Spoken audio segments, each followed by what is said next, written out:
प्रशासन पूरी तरह हाथ खड़े कर चुका था, सरकारों के पास कोई इंतजाम नहीं था, वहां एक सरदार खड़ा हुआ था।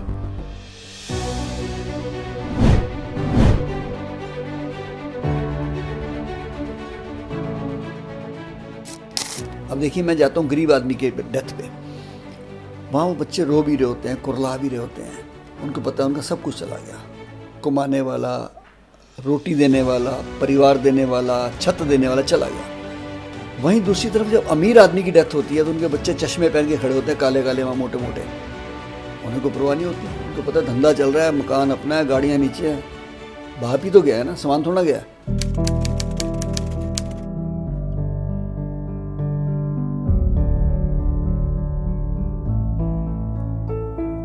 Rajiv Gandhi super specialist hospital है एक, उसके गेट के बाहर मोहल्ला क्लिनिक। अरे वाह, आपको अपने हॉस्पिटल पे विश्वास नहीं है? ये पुन्नू जैसे लोग जो विदेशी पैसे पे नाचते हैं, कुछ ही बकवास कर देते हैं, ये इतना सोचते नहीं है कि हम क्या बोल रहे हैं, इसका असर कहाँ तक जाने वाला है। कोई सिख इनके साथ नहीं है जी। हिंदुस्तान का सिख खालिस्तानी नहीं है, और खालिस्तानी कभी हिंदुस्तानी नहीं हो सकता, सिख नहीं हो सकता, बता दूं मैं आपको। भगत सिंह, करतार सिंह सराभा, उधम सिंह शहादत इसी मिट्टी के कारण, तिरंगे झंडे के लिए, तो हम कैसे अपमान सहन कर लेंगे इनसे? हमारे लिए तिरंगा पहले है। दो बातें फेमस है मेरी, तो पीली पगड़ी वाला सिख और एक एम्बुलेंस मैन, क्योंकि मैं 25 साल से एम्बुलेंस में चलता हूँ।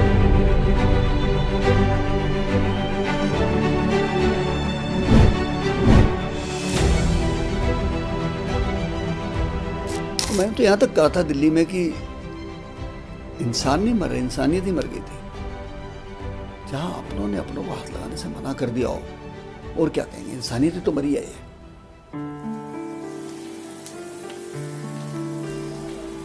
बच्चों ने कई जगह पे साफ कह दिया, uncle ji I am sorry, मुझे तो बुखार है। किसी ने कहा मुझे डर लगता है, लेकिन उस समय डर नहीं लगा जब उसने बाप की अंगूठी उतारी हीरे की, और माँ की बालियां उतारी, और मरी पड़ी माँ के अंगूठे लगवाए, उस समय नहीं डर लगा किसी को भी। सुबह 5:30 बजे का समय, जितेंद्र सिंह शंटी का घर, कोई एक व्यक्ति आता है एफिडेविट कागजात अटेस्ट करवाने। आप बाहर जाते हैं, गोलियां चलती हैं, सीसीटीवी वीडियो सामने आता है। तो उसने एक फायर किया मेरा, वो पेड़ में लगा। दूसरा किया मैं नाइट सूट ऐसे झुका था आगे, मेरे नाइट सूट को टच करके निकल गया। तीसरा दरवाजे में लगा, 3 गोलियां उन्होंने चलाई।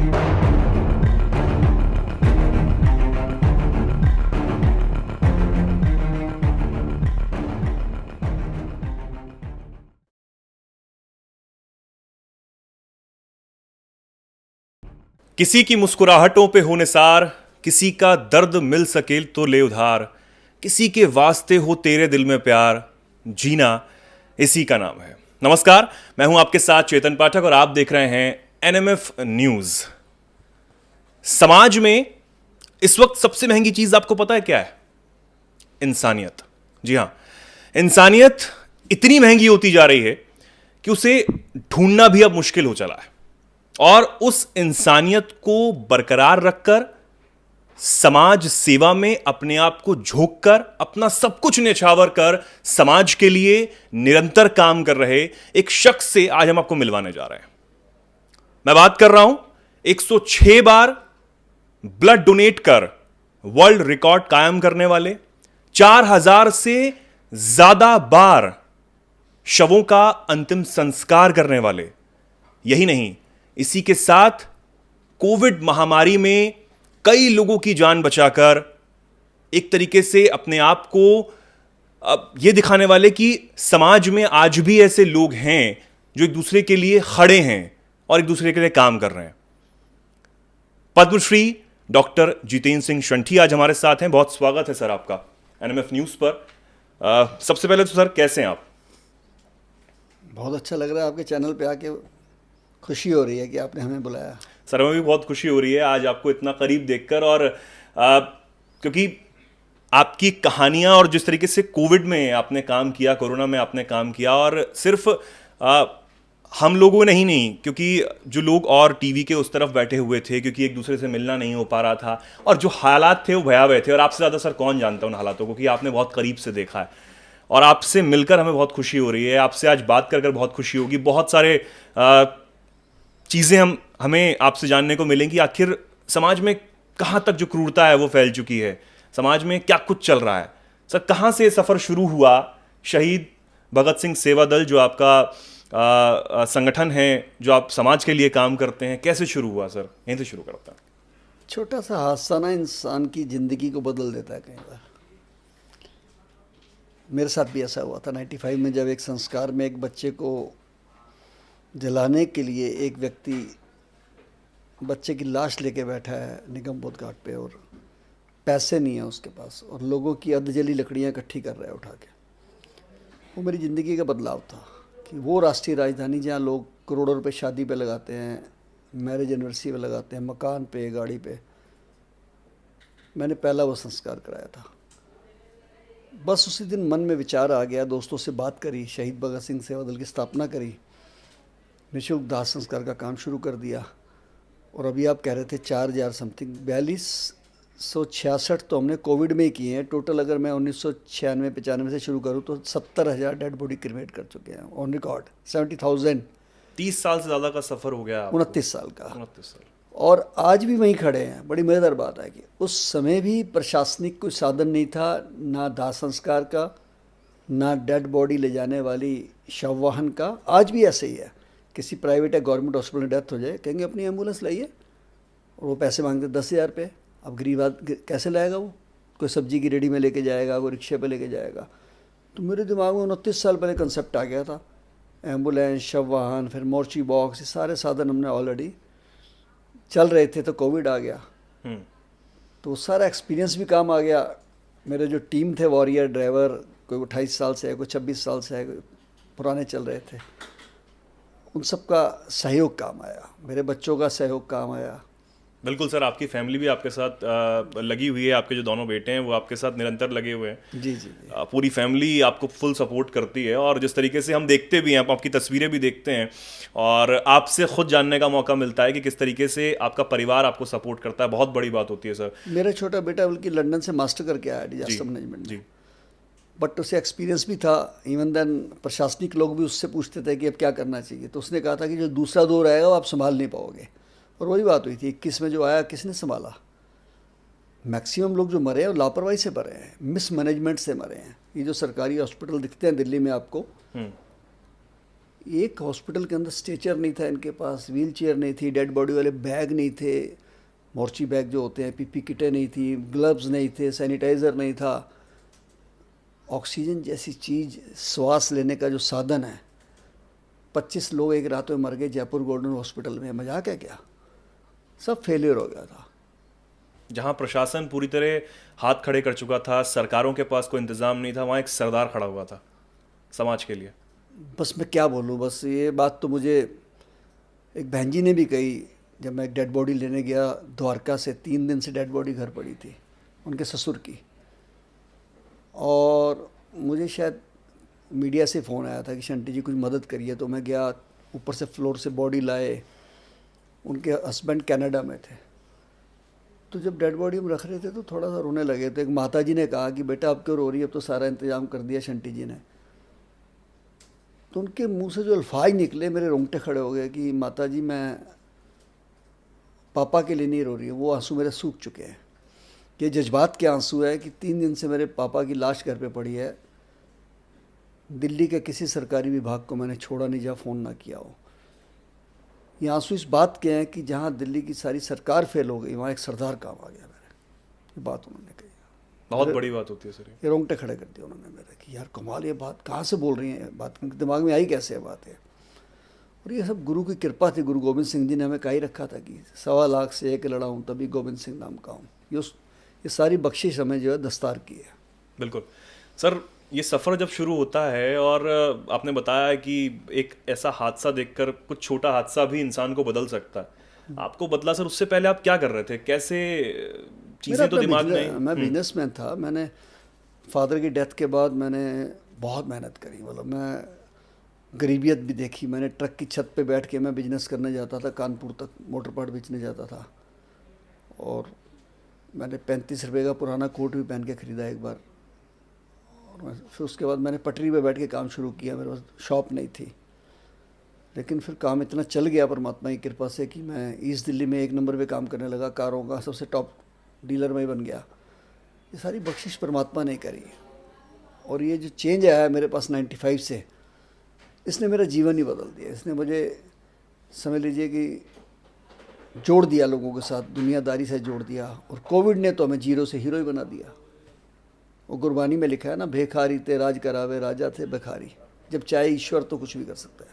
बिल्कुल, एक जज्बा होना चाहिए इंसान में, और इंसान सब कुछ कर सकता है। आज के समाज में सर, आप जब काम करते हैं, सेवा के लिए बाहर निकलते हैं, सुबह जब आपकी नींद खुलती है और आप देखते हैं कि आज नया दिन है, आज फिर कुछ लोगों के लिए सेवा करनी है, कुछ लोगों के लिए करनी है, क्या महसूस होता है उस वक्त? सपने वो नहीं होते हैं जो सोने नहीं देते हैं, सपने वो होते हैं जो हमें नींद ही ना आने दें। और मैं रोज़ एक सपना लेके सोता हूँ और मैं सो ही नहीं पाता हूँ कि कल क्या करना है मेरे को। कुछ दिमाग में नया क्रिएटिव रहता है। अभी तक तो जो सोचा है वो मैंने करा है, चाहे वो क्रिमेशन का काम था, चाहे वो शमशान घाट को अच्छा होना चाहिए। शमशान घाट एक ऐसी जगह होनी चाहिए कि लोगों का जाके वहाँ मन खराब ना हो, पवित्र हो जाए। खराब होना और पवित्र होना फ़र्क हो गया। बिल्कुल। तो आप हमारा सीमापुरी का शमशान घाट देखिए, कैसे वहाँ शिव जी की मूर्ति है, कैसे वहाँ बैठने का इंतजाम है, कैसे पंखे लगे हैं, सब आप देखेंगे तो हैरान हो जाएंगे। कोविड जैसे उस भयानक समय में उस शमशान घाट में एक मिसाल थी कि सुबह का नाश्ता भी मिलता था परिजनों को, लंच भी मिलता था, डिनर भी मिलता था, कोल्ड ड्रिंक भी मिलते थे, चाय भी मिलती थी। या ये सोच थी थोड़ी, और भजन भी लगे रहते थे हर समय। तो वो क्रिएटिव जो हमारे दिमाग में चलता रहता है ना।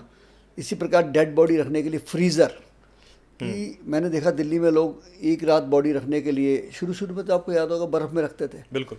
उसके बाद एक कंसेप्ट आया कि मोर्ची बॉक्स का। लेकिन मैंने देखा यार 8,000 10,000 रुपये किस बात का लेते हैं एक रात का। ये बॉक्स की कीमत ही 70-80 हज़ार रुपये होगी मैक्सिमम। फिर मैंने एक बॉक्स बनाया, 2 बनाए, करते करते हमारे पास 10 बॉक्स है मेरे पास, फ्री देते हैं हम सबको। तो क्रिएटिव दिमाग में आ गया ना मामला। फिर मुझे लगा यार कई घरों में बॉक्स रखने की भी जगह नहीं है, जो तीसरी चौथी मंजिल पे रहते हैं। एक एम्बुलेंस के अंदर ही मैंने बॉक्स लगा दिया है। उसकी तार बहुत लंबी है। किसी के भी घर के बाहर, गली में, मोहल्ले में, पार्क में गाड़ी खड़ी करेंगे, करंट चालू कर देंगे, उसकी बॉडी वहाँ सेफ पड़ी रहेगी। 1 दिन 2 दिन 3 दिन 4 दिन बॉडी रखे वो। और कोई कहता है कि मोहल्ले में नहीं रख सकते, हम उस गाड़ी को अपनी पार्किंग में खड़ी कर लेते हैं। तो ये चीज़ें बहुत ज़रूरी है भाई, जीवन से जुड़ी हुई हैं ये। हम सिर्फ सुखों का ही क्यों ध्यान रखें कि बैंक्वेट हॉल होने चाहिए, होटल होने चाहिए, ये क्यों नहीं होने चाहिए चीज़ें? शमशान घाट अच्छे सुंदर क्यों नहीं होने चाहिए? अच्छे से अच्छे होने चाहिए। बिल्कुल। और वहाँ पे गरीब आदमी के लिए, लावारिस बंदे के लिए दाह संस्कार फ्री क्यों नहीं होना चाहिए? होना चाहिए ना। ये चीज़ें तो हमारे जीवन से जुड़ी हुई है ना जी। मैं उसमें सक्सेस हुआ अभी तक। आपकी सर वेबसाइट में देख रहा था, और जब आपके बारे में और जानने की कोशिश की तो उसमें लिखा हुआ था कि अगर खुद को ढूंढना है तो आप समाज की सेवा में खुद को खो दो, तो आप खुद को कहीं ना कहीं खोज पाओगे। आप कितना खोज पाए सर इतने सालों में? कहाँ तक आप पहुँचे हैं? सच बात है कि सेवा करते समय ना आपको पूर्ति नहीं कर सकते आप, क्योंकि जब एक चीज़ हम करते हैं उसके साथ दूसरी जुड़ जाती है।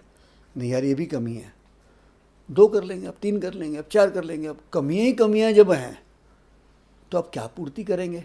अब मैं एग्जांपल देता हूँ।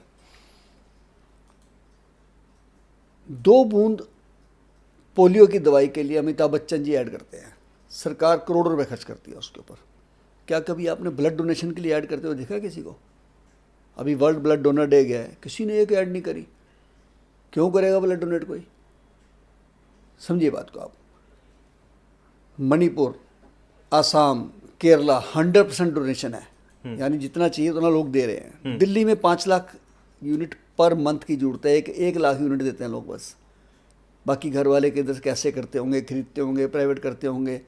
4 लाख नहीं हो रहा है क्योंकि अवेयर नहीं कर रहे हैं। ये बात मैं सबको समझाता हूँ स्कूलों में, कॉलेजेस में जाके, कि भैया खून 2 ही जगह से मिल सकता है, या आप दे सकते हैं या ईश्वर दे सकता है। कोई जड़ी बूटी, कोई पेड़, कोई जंतु, कोई पंछी, कोई पशु, उसका पेड़ काम नहीं आएगा, उसका ब्लड काम नहीं आएगा। और उसके लिए मैंने एक स्लोगन भी लिखा था, रक्तदाता है जीवन दाता, उससे बढ़कर सिर्फ विधाता, या ईश्वर या बीच में कोई जरिया नहीं है। तो मैं सोच भी लूँ अगर, तो मैं सारी चीज़ों की पूर्ति तो नहीं कर सकता, प्रयास ही तो कर सकता हूँ मैं ना मैं प्रशासन से लड़ सकता हूँ, मैं प्रशासन को चेता सकता हूँ बस।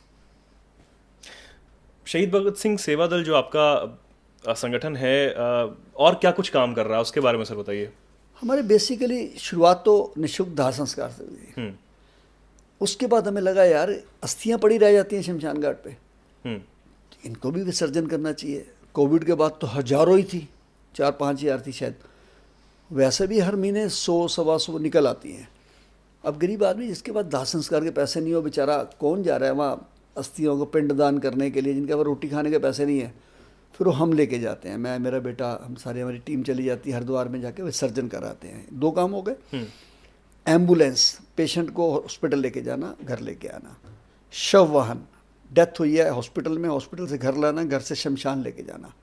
मॉर्चरी बॉक्स, 6 काम हो गए। उसके बाद ब्लड डोनेशन, ये 7वां काम है। ये हमारे काम है प्रोजेक्ट। और सारे वही हैं जो जिसे प्रशासन नहीं करता है, जिनको कोई हाथ लगाने को तैयार नहीं है, बहुत सारे काम हम करते हैं। निःशुल्क दाह संस्कार। कितने लोग सर आपके साथ जुड़े होंगे इसमें? ठीक है, ऐसे तो सैकड़ों है, लेकिन वो 20-25 लोगों की टीम ही होती है मेन किसी भी काम में। जब 25 लोगों की टीम सरकार चला सकती है, तो हम छोटी संस्था क्यों नहीं चला सकते हैं। सरकार की तरफ से कोई कभी मदद, या फिर इतने सालों में? हमने हमारे को आज तक ना दिल्ली सरकार ने को मदद करी, ना भारत सरकार ने को मदद की। इवन दैन हम जिस जगह पे बैठे हैं एम्बुलेंस खड़ी करने के लिए, वो भी जगह किराए की है हमारे पास, DDA से हम किराया देते हैं उसको। आज तक ना हमें किसी प्रकार की, इवन दैन मैं आपको बताऊंगा, हैरान होंगे कि जब कोविड चल रहा था तो पेट्रोलियम मिनिस्ट्री से हमारे को फ़ोन आया किसी का कि कितनी एम्बुलेंस हैं, ये वो है। 25-30 गाड़ियों का हमने ब्यौरा दे दिया। उन्होंने कहा ठीक है, हम आपकी मदद करेंगे, आपको हम कार्ड भेज रहे हैं, इस कार्ड से आप डीजल डलवा सकते हैं, पेट्रोल डलवा सकते हैं। हम बड़े खुश हुए। 2020 की बात है, 25 साल हुए, आज तक कार्ड ऐसे ही पड़े हैं। 1 लीटर डीजल नहीं दिया उन्होंने, 1 लीटर पेट्रोल नहीं दिया उन्होंने। आप प्रशासनिक मदद की बात कर रहे हैं ना, तो ये हालात है वहाँ पे। दिल्ली में जब हम बात करते हैं सर, क्योंकि आप मुख्य रूप से दिल्ली में काम कर रहे हैं, बाहर भी काम कर रहे हैं, हमने देखा चेन्नई फ्लड्स के लिए भी आपने काम किया, और नेपाल में भी आपने, कश्मीर भी गए, उत्तराखंड भी गए। बिल्कुल बिल्कुल। मुख्य रूप से जब आप दिल्ली में सेवा कर रहे हैं, दिल्ली में काम कर रहे हैं, तो दिल्ली सरकार का कोई रोल नहीं बनता? इतना कुछ हो जाने के बावजूद भी हमने कोरोना में जो हालत देखी, कोरोना में अस्पतालों के लिए बड़े बड़े दावे किए गए थे, ऐसे दावे कि क्या ही बताएं। लेकिन ऑक्सीजन के लिए, सांसों के लिए लोग जो हैं वो सड़कों पर एक दूसरे का सिर्फ मुंह देख पा रहे थे, कर कोई कुछ नहीं पा रहा था। हमने अपनी आंखों से देखा है, हम क्योंकि न्यूज़ कवर करते रहे और तमाम जो चीज़ें हैं हम देखते रहे, लेकिन सब बेबस थे एक एक दवाई के लिए, उन सांसों के लिए जिसको जिंदा रहना इंसान के लिए ज़रूरी हो जाता है। खाने पीने की तो आप बात छोड़ दीजिए। दिल्ली सरकार की तरफ से भी आपको कोई मदद नहीं आज तक? मोहल्ला क्लिनिक की भी बात होती है, मोहल्ला क्लिनिक भी बने। इन्होंने एक प्लान, एक स्कीम निकाली थी कि कोई कोविड वॉरियर मरेगा तो उसको 1 करोड़ रुपए देंगे। हमारा ड्राइवर गया, शहीद हुआ उसमें 2020 में, 1 रुपया नहीं दिया, 1 रुपया नहीं दिया। बड़ी मज़ेदार बात है। आप बात कर रहे हैं मोहल्ला क्लिनिक की, दिल्ली में 400-500 खोले होंगे इन्होंने, और ऐसी ऐसी जगह पे खोले हैं जहाँ पे कोई घुसता भी नहीं है। अब पॉश एरिया में खोल दो आप, विवेक विहार में, कौन जा रहा है जी मोहल्ला क्लिनिक में? सबके पास अपने साधन है, सबके पास अपने कार्ड हैं, सब मैक्स में जाते हैं, सबके पास हेल्थ इंश्योरेंस है। और उससे भी भयानक बात कि Rajiv Gandhi super specialist hospital है एक, उसके गेट के बाहर मोहल्ला क्लिनिक। अरे वाह, आपको अपने हॉस्पिटल पे विश्वास नहीं है? और आप मुझे एक इतिहास बता दीजिए कि इन 500 मोहल्ला क्लिनिक में से किसी में भी कोविड का इलाज हुआ हो, कहीं कोविड का वैक्सीनेशन हुआ हो, कहीं कोविड की दवाई बटी हो, कहीं ऑक्सीजन बटी हो। तो ये सड़कें घेर के, PWD के फुटपाथ घेर के, मैं ये नहीं कहता कंसेप्ट बुरा है, कंसेप्ट अच्छा है, पर अगर उसका यूज़ ही नहीं हुआ, अगर मेरी एम्बुलेंस से और मेरे शव वाहन खड़े रह जाते तो शंटी को आज तो कई सारे बंद भी पड़े और जो खुले भी पड़े, वहाँ भी क्या है सबको पता ही है। मजाक करते हैं वहाँ, समझ लो पेशेंट के साथ मजाक होता है। और क्या नहीं हुआ मजाक कोविड के अंदर? अगर मैं गलत कह रहा हूँ तो दिल्ली में 2000 वाला इंजेक्शन 2 लाख का किसने बेचा? बताइए ना मुझे आप। 500 रुपये वाली एक ऑक्सीजन सिलेंडर 50,000 का किसने बेचा? 1000 वाली एम्बुलेंस 1-1 लाख रुपए में किसने दी? इसका मतलब चोर बाजारी हुई ना। मुझे ये बात कहने में कहीं डर नहीं है, बिल्कुल कतई भी। देखिए, doctor, nurse, technician, ambulance driver, police, civil defence, सफाई कर्मचारी, इवन देन मीडिया पर्सन, ये तो सब भगवान के रूप में काम कर रहे थे उस समय। लेकिन सबसे बड़ा कहर जो ढाया है ना, वो हॉस्पिटलों ने ढाया है। और दिल्ली सरकार ने हर हॉस्पिटल में अपने नोडल ऑफिसर बिठाए हुए थे। बताइए ना किसी हॉस्पिटल में एक केस स्टार्ट हुआ था, एक का नाम बताइए मुझे आप। Not a single hospital. Patient इन्होंने बंधक बनाए, लाशें इन्होंने बंधक बनाई, और जब मैं जा के पिटाई कर करके लेके आया हूँ तो मेरे ऊपर 12 केस भी रजिस्टर्ड है। केस रजिस्टर्ड किए हुए मेरे हैं? ऊपर 12 केस रजिस्टर्ड है। हॉस्पिटल्स ने किए हैं कि ज़बरदस्ती लाश ले गया, क्यों ना लेके जाए, उनके राइट बनते हैं। आप किसी की लाश को कैसे रोक सकते हैं? और जिस बीमारी का इलाज नहीं है, आप 25-30 लाख 40 लाख का पैकेज दे रहे हैं उसको।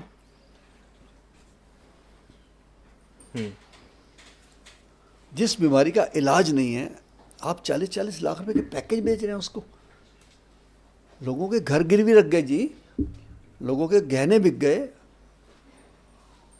उसके बाद घर वाले मर गए और उसके बाद उनको लाशें नहीं दी उन्होंने। तो किसके ऊपर केस रजिस्टर हुआ? पता लग गया ना सरकार ने क्या किया, सामने है। गंगाराम हॉस्पिटल का चीफ डॉक्टर मर गया ऑक्सीजन की वजह से। 25 लोग जयपुर गोल्डन हॉस्पिटल में एक रात में मरे भाई, रिकॉर्ड है। और लोगों को भी अकल आनी चाहिए। एक पेड़ हम नहीं लगाते हैं, ऑक्सीजन ही तो मिलती है ना वृक्ष से हमें। बिल्कुल।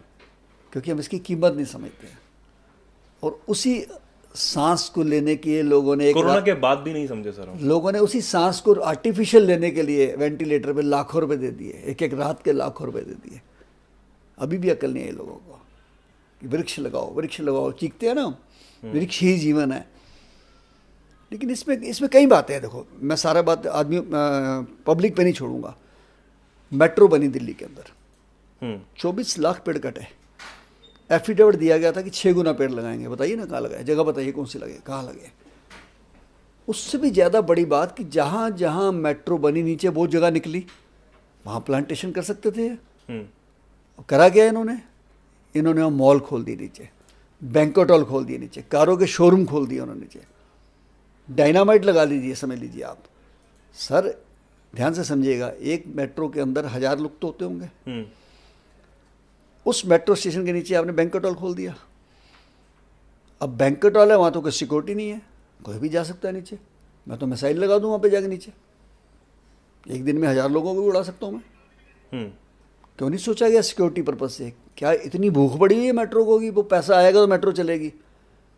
आपकी जो सोच थी उससे कई गुना ज़्यादा आमदन हो रही है मेट्रो को। आपने पोल्यूशन भी खराब किया, पर्यावरण खराब किया दिल्ली का, पेड़ काटे, पेड़ नहीं लगाए। आपने बैंक्वेट हॉल खोल दिए वहाँ पे, आपने शोरूम खोल दिए कारों के वहाँ पे। तो सरकार ने, प्रशासन ने क्या किया है आप ये बताइए ना मुझे आप। हम तो लोगों को तो कह ही रहे हैं हम वृक्ष लगाओ। मैं तो सबको कहता हूँ यार, सारी ज़िंदगी में पेड़ तो लगा दो, जाते जाते 4 क्विंटल लकड़ का इंतजाम तो कर ही लो अपना। एक सर आपने लकड़ी का जिक्र किया, एक मैंने आपके ही सुना और उससे मुझे याद आता है कि जब आप जिक्र कर रहे थे कि किस तरीके से एक व्यक्ति आपके सामने जली हुई लकड़ियां जो हैं बुझाकर और इंतज़ाम कर रहा था और उसके ऊपर चोरी का इल्ज़ाम लगा और फिर आप वही तो मेरा जीवन बदला ही वहीं से। मैंने बताया ना, अपने बच्चे की लाश लेके बैठा था वो भाई। वो बाहर किसी गांव से बच्चे का इलाज कराने आए थे सज्जन, दोनों मियाँ बीवी। बच्चे की मृत्यु हो जाती है, उनके पास इतने पैसे नहीं है कि संस्कार कर सके। क्योंकि आज भी दिल्ली में कोई संस्कार कराना हो तो 8-10 हज़ार रुपये ऐसे लग जाता है जी। कोई सामग्री आ जाती है, लकड़ी आ जाती है, कपड़े आ जाते हैं, पंडित जी को भी देने पड़ते हैं। कुल मिला के वो कहाँ से लाएगा गरीब आदमी जी। उसी ने तो मेरा जीवन बदला कि यार ये काम मैं करूँगा, और मैंने करके दिखाया वो काम। बहुत लोगों ने परिवार कई बार हमने देखा है, क्योंकि मैं भी कई लोगों को जानता हूं, तो मैंने सुना, उन्होंने बोला कि मैंने जब समाज सेवा करना शुरू किया तो परिवार की तरफ से उतना सपोर्ट नहीं मिल पाया। मेरा सगा भाई कहता था लाशें बेचता है, कफन बेचता है, खून बेचता है, लेकिन मैं पीछे नहीं हटा। मेरे को सपोर्ट करी मेरी माँ ने। उन्होंने 3 बातें कही थी कि बेटा शुरू किया ना, बंद मत करियो। रात को 2 बजे 3 बजे कोई फ़ोन आया, कोई बुलाए तो जाना है तेरे को। और तीसरी बात बहुत बड़ी हुई थी कि अहंकार मत करियो, तू कर रहा है, तू नहीं कर रहा है, ऊपर वाले ने तुझे चुना है इसके लिए, किसी और को भी चुन सकता था। सही बात है। अब बंद मत करियो शहीद भगत सिंह सेवा दल। तो मेरी माँ ने बहुत बड़ी सपोर्ट की, उसके बाद फिर परिवार ने करी सपोर्ट। तो नेचुरली है कि बिना परिवार के हम कुछ नहीं कर सकते हैं। फिर ऐसे दोस्त यार मिल गए, ऐसे स्टाफ मिल गया, कुल मिला के बिना टीम के तो वर्क हो नहीं सकता ना जी। फौज अच्छी हो तो कैप्टन का नाम होता है ना। बिल्कुल। और कोविड में आपने करके भी दिखाया, जब इतने भयावह रूप से एक बीमारी आती है और उसके बाद कुछ नहीं पता, कोई इंतज़ाम नहीं है, हम उसके लिए पहले प्रिपेयर नहीं है। डिजास्टर मैनेजमेंट की सर आप बात करते हैं कि हमारे पास कितनी कमी है, स्कूल में उतना नहीं पढ़ाया जा रहा है, स्कूल में उतने नहीं सिखाया जा रहा, इतने सिखाना चाहिए। आपके जो बेटे हैं ज्योतजीत, वो इसमें पढ़ के आए हैं बाहर से, तो वो सिखा रहे हैं, वो किस तरीके से इस पर काम कर रहे हैं, और क्या आपको लगता है कि कैसे होना चाहिए स्कूलों में, क्योंकि उस तरीके से सिखाया नहीं जाता है। ऐसा लगता है कि सिर्फ अपनी जिम्मेदारी किसी के कहने पे थोड़ी सी 10-15 मिनट की पूरी कर दी जा रही है, कभी कभार वो भी। मैंने खुद NIDM से, national institute for disaster management, Delhi से किया है कोर्स इसका। बेटा मेरा लंदन से करके आया, कवेंट्री यूनिवर्सिटी से, मास्टर इन डिजास्टर मैनेजमेंट। उसके बाद चंडीगढ़ गवर्नमेंट में काम किया, उसने दिल्ली गवर्नमेंट में भी काम किया, लेकिन दोनों जगह छोड़ के आ गया क्योंकि वहाँ साधन नहीं थे। पोस्ट थी पर साधन नहीं थे। पोस्ट क्रिएट की हुई थी जी, DPO बोलते हैं उसको, डिस्ट्रिक्ट प्रोजेक्ट ऑफिसर। ओके। लेकिन साधन नहीं थे। वो कहने लगा मैं कुछ नहीं कर सकता जी, यहाँ पे तो कुछ है ही नहीं, इनके पास इंस्ट्रूमेंट्स ही नहीं है कुछ। अगर आप कोविड की बात, सॉरी, अगर आप डिजास्टर की बात करें तो मुझे लगता है हम जीरो पे खड़े हैं आज भी इतना सब कुछ होने के बावजूद। कुछ भी नहीं, क्या क्या सब कुछ होने के बावजूद, हादसा होने के बाद, इतने हादसे होने के बाद। हाँ, अब ये भी बोलो ना कि इसका बजट कितना है। कई हजार करोड़ का बजट होगा इसका, कई हजार करोड़ रुपए का डिजास्टर के लिए। वो आता कहाँ है, जाता कहाँ है, दुनिया जानती होगी, आई डोंट नो। बता दो किस स्कूल में ट्रेनिंग हो रही है, किस कॉलेज में ट्रेनिंग हो रही है, मुझे बता दीजिए ना आप। फायर ब्रिगेड है, NOC लेने के तो पैसे लेते हैं NOC देने के लिए।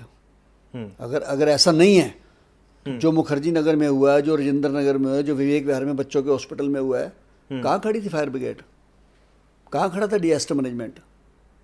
कुछ नहीं है, सब फ्रॉड है, सब कागजों में है, कुछ नहीं किया इन्होंने। विवेक विहार का सर आपने जिक्र किया, विवेक विहार में क्या हुआ था? विवेक विहार में एक व्यक्ति ने new born baby child hospital खोल दिया, 6 बच्चों की बेड का परमिशन लेके, और वहाँ 35 बेड लगा रखे थे, और फर्स्ट फ्लोर पे था, चढ़ने का रास्ता इतना सा संकरा।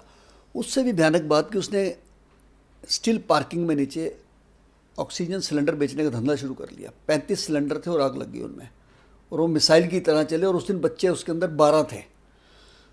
और मेरे घर के बहुत करीब है, हम सब पहुंच गए, मोहल्ले वाले पहुंच गए, निकाला हमने बच्चों को, लेकिन 6 तो स्पॉट पे मर गए, 2 बाद में मरे, 4 ही बच पाए उसमें से।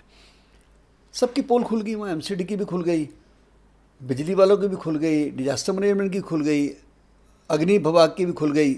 सबकी झूठी NOC लगी हुई थी, सबकी झूठी NOC लगी हुई थी, हर डिपार्टमेंट की। भाई अगर 300 गज का मकान है, 100 गज का भी 3 टुकड़े हो कैसे गए? DDA की भी पोल खुल गई इसमें। उसके बाद भी आज तक उस पर कोई कार्रवाई कुछ नहीं। अभी भी उसके बगल में विवेक विहार में 500 गज की जगह घेर के किसी ने स्कूल बनाया हुआ है, उसके अंदर 874 बच्चे हैं, 100 का स्टाफ है, 974 बच्चे हैं। 500 गज में बताइए ना, 1000 आदमी कैसे बैठे होंगे? ऐसे तय लगा के बैठे होंगे क्या? कब जागेंगे? जब हादसा हो जाएगा। अभी जो हादसा राजेंद्र नगर में हुआ, बच्चे 3 उनकी मौत हो जाती है पानी भरने से। जी। उसके बाद फिर वहाँ पानी भरता है, MCD ये कहता है कि हमने ट्रक लगाए हुए, हम इस पर काम कर रहे हैं। नहीं, आप बड़ी मजेदार बात देखिए ना, कि पानी नीचे चला गया नाले में से, सीवर का पानी था बेसिकली, वो बारिश का पानी नहीं था। सीवर सारे चौक थे, सीवर चौक थे। सीवर डिपार्टमेंट, जल बोर्ड, MCD, जो भी डिपार्टमेंट आते हैं, लेकिन FIR किसके खिलाफ हुई? एक कार वाले के खिलाफ, कि कार वहाँ से निकली जी, पहिए से पानी बहुत तेज गया। यार क्या बातें कर रहे हो आप? और कोर्ट ने उसको बरी कर दिया, क्योंकि एक बार कार निकलने से पानी चला गया इतना। आप अपनी गलती नहीं बता रहे हो कि खुल कैसे गया वहाँ पे। बेसमेंट में इतने बच्चों के साथ इतना बड़ा सेंटर खुला, कहाँ है उसकी NOC? दिखाइए ना आप, कहाँ है परमिशन उसकी? दिखाइए ना आप। कितने बच्चे के बैठने की जगह, भागने की जगह क्या है, एग्जिट क्या है वहाँ पे? अंदर 6 बाई 6 के कमरों में तो बच्चे रह रहे हैं वहाँ बेचारे, जो UPSC के लिए आए हुए अपने घर बार छोड़ के, अच्छे घरों के बच्चे। तो कुल मिला के प्रशासनिक रूप से हम लोग डिजास्टर में फेल हैं जी, बिल्कुल फेल हैं। आने वाले समय पर इसको आपको कोई उम्मीद नजर नहीं आ रही कि इस पर भी कुछ काम हो सकता है? कैसे होगा, कौन कर सकता है? मुझे लगता है जब तक हम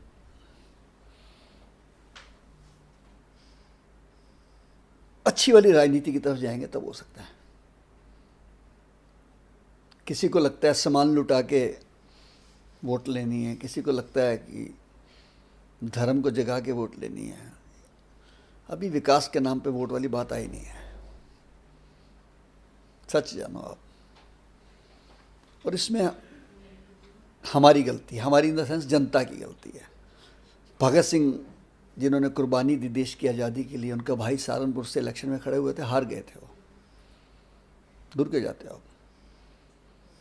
हम वोट देते समय भूल जाते हैं कि हमारे लिए किसी ने क्या किया था। उस समय सारे एहसान भूल जाते हैं उसके। उस समय हमें दिखता है कि यार ये दे क्या रहा है। चंद सिक्कों के लिए हम अपनी अस्मत दाव पे लगा देते हैं, अपने बच्चों का भविष्य दाव पे लगा देते हैं। पीछे इलेक्शन में देख रहा था, शायद वो कौन सा स्टेट की थी मुझे नहीं मालूम, जिंदा मुर्गा दे रहे थे, साथ में शराब दे रहे थे वोट लेने के लिए। यार ये क्या हो रहा है यार, आप देखिए ना। अब विकास के नाम पे दीजिए ना वोट उस बंदे का। भाई मैं एक सीधी सी बात करता हूँ, आप घर का एक नौकर रखते हैं, एम्प्लॉय रखते हैं, ड्राइवर रखते हैं, उसका कैरेक्टर देखते हैं, उसका बैकग्राउंड देखते हैं ना, बिल्कुल। क्वालिफिकेशन देखते हैं, एक्सपीरियंस देखते हैं। जब आप अपने एरिया का नेता चुनते हैं, किसी को एमएलए, एमपी, कॉर्पोरेटर, क्यों नहीं देखते सब कुछ है? फिर आप सिर्फ पार्टी को देखते हैं। समझ रहे बात को? फिर पार्टी ही क्यों देखते हैं आप? उसका देखिए ना कि बंदा के इस लायक भी है कि नहीं, सेवा कर सकता है कि नहीं कर सकता। बिल्कुल। हम ये देखते हैं बहुत बड़ा एक्टर है जी, अरे एक्टर का जनता की सेवा से क्या लेना देना।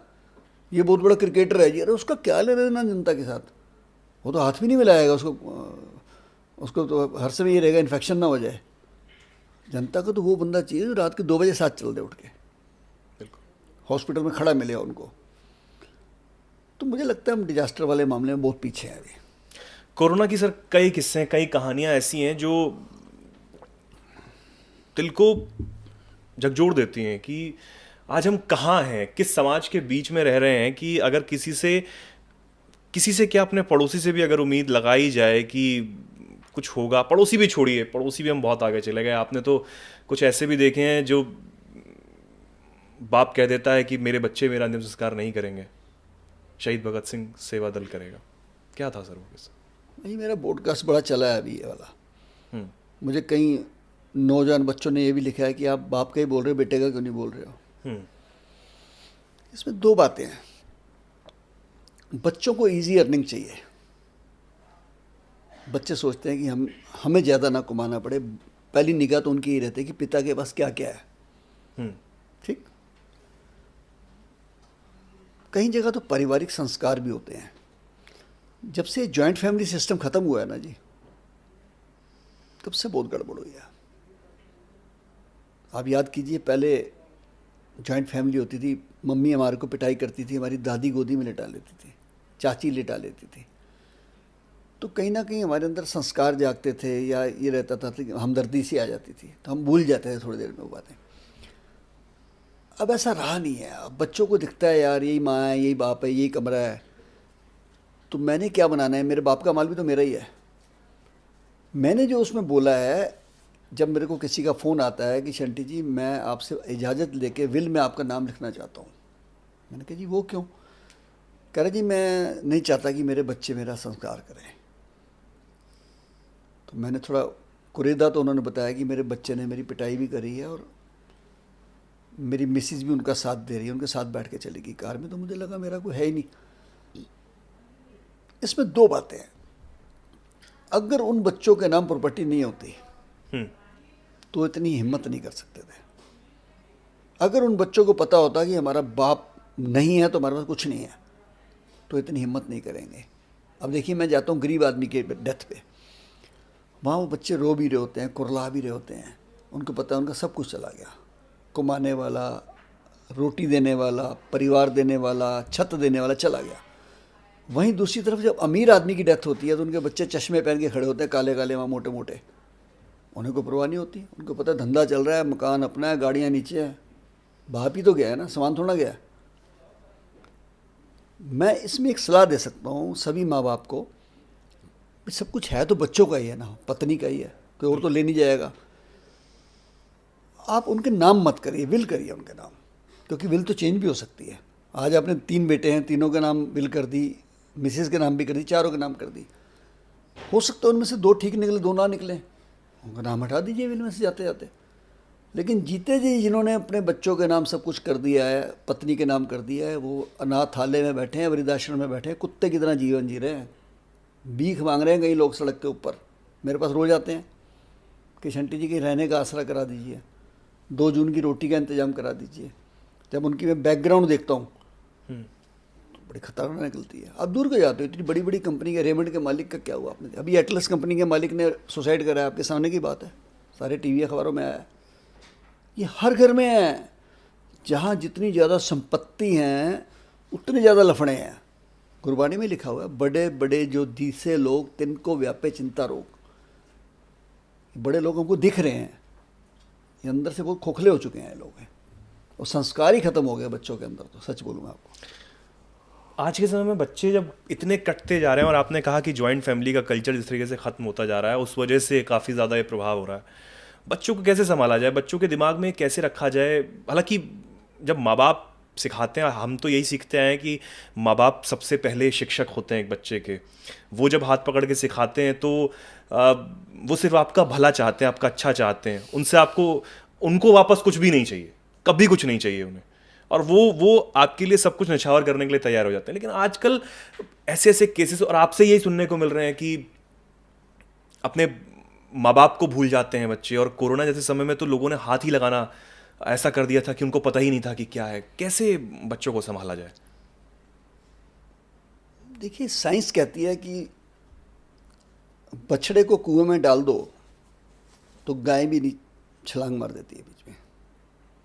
आप किसी बंदरिया का बच्चा खींच के दिखाओ उसकी छाती से, आप ममता, अफेक्शन हमने कम करी है। ये बच्चे अच्छे भले हैं यहाँ पे, बाप का काम करने को तैयार नहीं है। डॉक्टर का बच्चा डॉक्टर बनने को तैयार नहीं है, इंजीनियर का इंजीनियर बनने को तैयार नहीं है, ज्वेलर का ज्वेलर बनने को तैयार नहीं है, हलवाई का हलवाई बनने को तैयार नहीं है।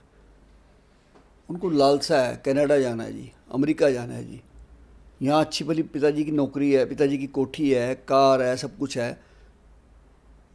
कहाँ जाना है जी? कनाडा जाना है। वहाँ जाके क्या करना है जी? पेट्रोल पंप पे गाड़ियाँ साफ़ करनी है ना, पेट्रोल डालना है उन्होंने जाके वहाँ पे।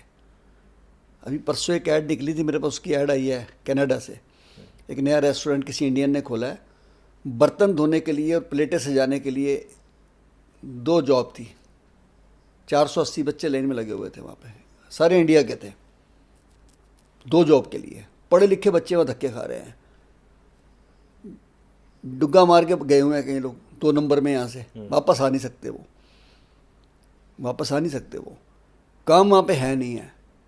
अगर यही कुछ करना था तो यहीं कर लेते, कम से कम पिता का भी सहारा बनते। इंसान बच्चा किस लिए पैदा करता है जी? कि बड़े होंगे, हमारा आसरा बनेंगे, जब हम खाने लायक नहीं रहेंगे, जब हम काम करने लायक नहीं रहेंगे, हमारे बच्चे कुछ बिजनेस चलाएंगे, परिवार चलाएंगे। तो वो तो ख़त्म ही हो गया ना सब कुछ जी, सिस्टम ही ख़त्म हो गया सारा एकदम। मुझे लगता है कि हमने अपने संस्कार खुद खराब किए हैं, अपने बच्चों को ज़्यादा ये दिखा दिया हमने, जा बेटा तू। आप बिलीव करेंगे, पंजाब की एक जनरेशन की जनरेशन ख़त्म हो गई है। एक जनरेशन तो गई आतंकवाद में, वहाँ 80 के दौर की बात करें तो उसमें बहुत सारे नाजायज बच्चे पुलिस ने मारे, वहाँ टिका टिका के मारे। किसी को भी आतंकवादी कह देते थे। अब जरा याद कीजिए, माचिस फिल्म दिखाया था, जिम्मी कुत्ते का नाम होता है और आतंकवादी बना देते हैं किसी को। ऐसा हुआ है पंजाब में। उस दौर में बहुत सारे बच्चे बाहर चले गए या मार दिए गए, ठीक। वो एक लहर चल पड़ी पंजाब में, 50 लाख 60 लाख रुपए की ज़मीन बेचते हैं, बाहर चले जाते हैं। हो सकता है 5% सक्सेस भी हो जाए, 95% सक्सेस नहीं हुए हैं वहाँ पे। आज भी वो गुलामी कर रहे हैं, वहाँ जाके छोटे मोटे काम कर रहे हैं। और जिन, वैसे तो माँ बाप को लेके नहीं जाते हो, लेके जाते हैं तो किस लिए लेके जाते हैं? कि हमारे बच्चे पाल लेंगे, क्योंकि वहाँ नौकर महंगा मिलता है। मम्मी पापा को इसलिए लेके जाते हैं कि वहाँ पे जो एम्प्लॉय ना रखना पड़े। वहाँ पे एम्प्लॉय रखना, उनका खर्चा एम्प्लॉय का सेम है, कोई ड्राइवर भी नहीं रखता वहाँ पहली बात, एक जनरेशन ख़त्म हो गई इसमें। फिर पंजाब में आ गया जी नशे का दौर। कितना आया दौर, अब चिट्टा जी, चिट्टा कहने, चिट्टा बड़ा मशहूर हो गया वहाँ पे। फिर इंजेक्शन आ गए, ये सब आईएसआई की पॉलिसियाँ हैं। आप ये देखिए कि हमेशा चोर डकैत वहाँ डकैती डालेगा, चोरी करेगा जो समृद्ध घर होगा। पंजाब हमारे देश का सबसे समृद्ध प्रदेश था। अगर आप पार्टीशन की बात करें, उससे पहले हम फ्रीडम मूवमेंट की बात करें, करतार सिंह सरावा, उधम सिंह, भगत सिंह, ये लोग जज्बाती लोग थे। इन्होंने पंजाब की मिट्टी से पैदा हुए। और आप देश की आज़ादी के लिए अगर फांसियों को गिनना शुरू करें तो 80% फांसी पंजाब की हुई है। गबरू पंजाब कहते थे, गबरू पंजाब। 5 दरियाओं का पानी आता था तो पंजाब बना। वो पंजाब, वहाँ पे गबरू ही ख़त्म कर दिए इन्होंने। या तो चले गए फॉरेन कंट्री या नशे में लग गए। और अब तो बहुत गंदा काम चल पड़ा है वहाँ, जो धर्म परिवर्तन का। अच्छे अच्छे सिख पगड़ियाँ बांधी हुई हैं और गुरसिख हैं वो, लेकिन धर्म परिवर्तन कर रहे हैं सारे, चर्चों में जा रहे हैं वहाँ। ये नवा रिवाज चल पड़ा है वहाँ। वर्ल्ड की सबसे बड़ी चर्च जलंधर में बन रही है। एक वीडियो भी सामने आया था इसको लेकर, आया होगा, कहीं आ रहे हैं। तो ये समझ नहीं रहा है कि पंजाब क्यों टारगेट किया गया। इसीलिए टारगेट किया कि पंजाब की समृद्धता ख़त्म कर दो। समृद्धता जो है वहाँ की, वहाँ इतना पैसा क्यों है, वहाँ के बच्चे अच्छे क्यों हैं, वहाँ कारोबार अच्छा क्यों है, बिजनेस अच्छा था, सब सत्यानाश कर दिया। एक दौर तो आतंकवाद खा गया, फिर नशा खा गया, अब धर्म परिवर्तन बड़े भयंकर तरीके से हो रहे थी। लेकिन माँ बाप से मैं हाथ जोड़ के विनती करता हूँ कि अगर आपके बच्चे क्वालिफाइड है और लगता है कि जाते ही वहाँ आईटी वगैरह की नौकरी मिल सकती है किसी भी उसमें, फिर तो भेजें। अदरवाइज़ वहाँ धक्के खाने के लिए ना भेजें। लाखों रुपए की ज़मीनें बेच के वहाँ बच्चे, आपके एक एक कमरे में 20-20 बच्चे सोते हैं वहाँ पे, परदेशियों की तरह। किस प्रकार रहते होंगे ज़रा सोचिए बेचारे। वो भूखे प्यासे रहते हैं। कोई अखबार बेच रहा है वहाँ पे, कोई वहाँ पे सफाई कर रहा है, मतलब ऐसे ऐसे काम करते हैं कि मैं बता नहीं सकता आपको, बेचारे अपनी ज़रूरत पूरी करने के लिए। माँ बाप के दिल पर तो क्या बीतती है वो माँ बाप जानते हैं, लेकिन कुछ नहीं कर सकते वो। अब वो चले गए, वो वापस भी नहीं आ सकते। वो कई लोग तो 2 नंबर में गए हैं ना, डग्गा मार में गए, वो वापस भी नहीं आ सकते। वो किसी और रास्ते से दलाल ले गए हैं उनको। और कुछ कईयों को तो ये ले गए जो धर्म परिवर्तन करा रहे हैं। इन्होंने ये भी लालच दिया कईयों को बिजनेस का लालच दिया, कईयों को नौकरी का लालच दिया, कईयों को एक तो बाहर जाके सेटल करेंगे, वापस ही नहीं आए वो। तो इसलिए माँ बाप के संस्कार बच्चों में नहीं आ पा रहे हैं। और ये आने वाला भविष्य खतरनाक है हमारा, इसमें बहुत ज़्यादा खतरनाक है। पंजाब के आपने 3 दौर की बात की,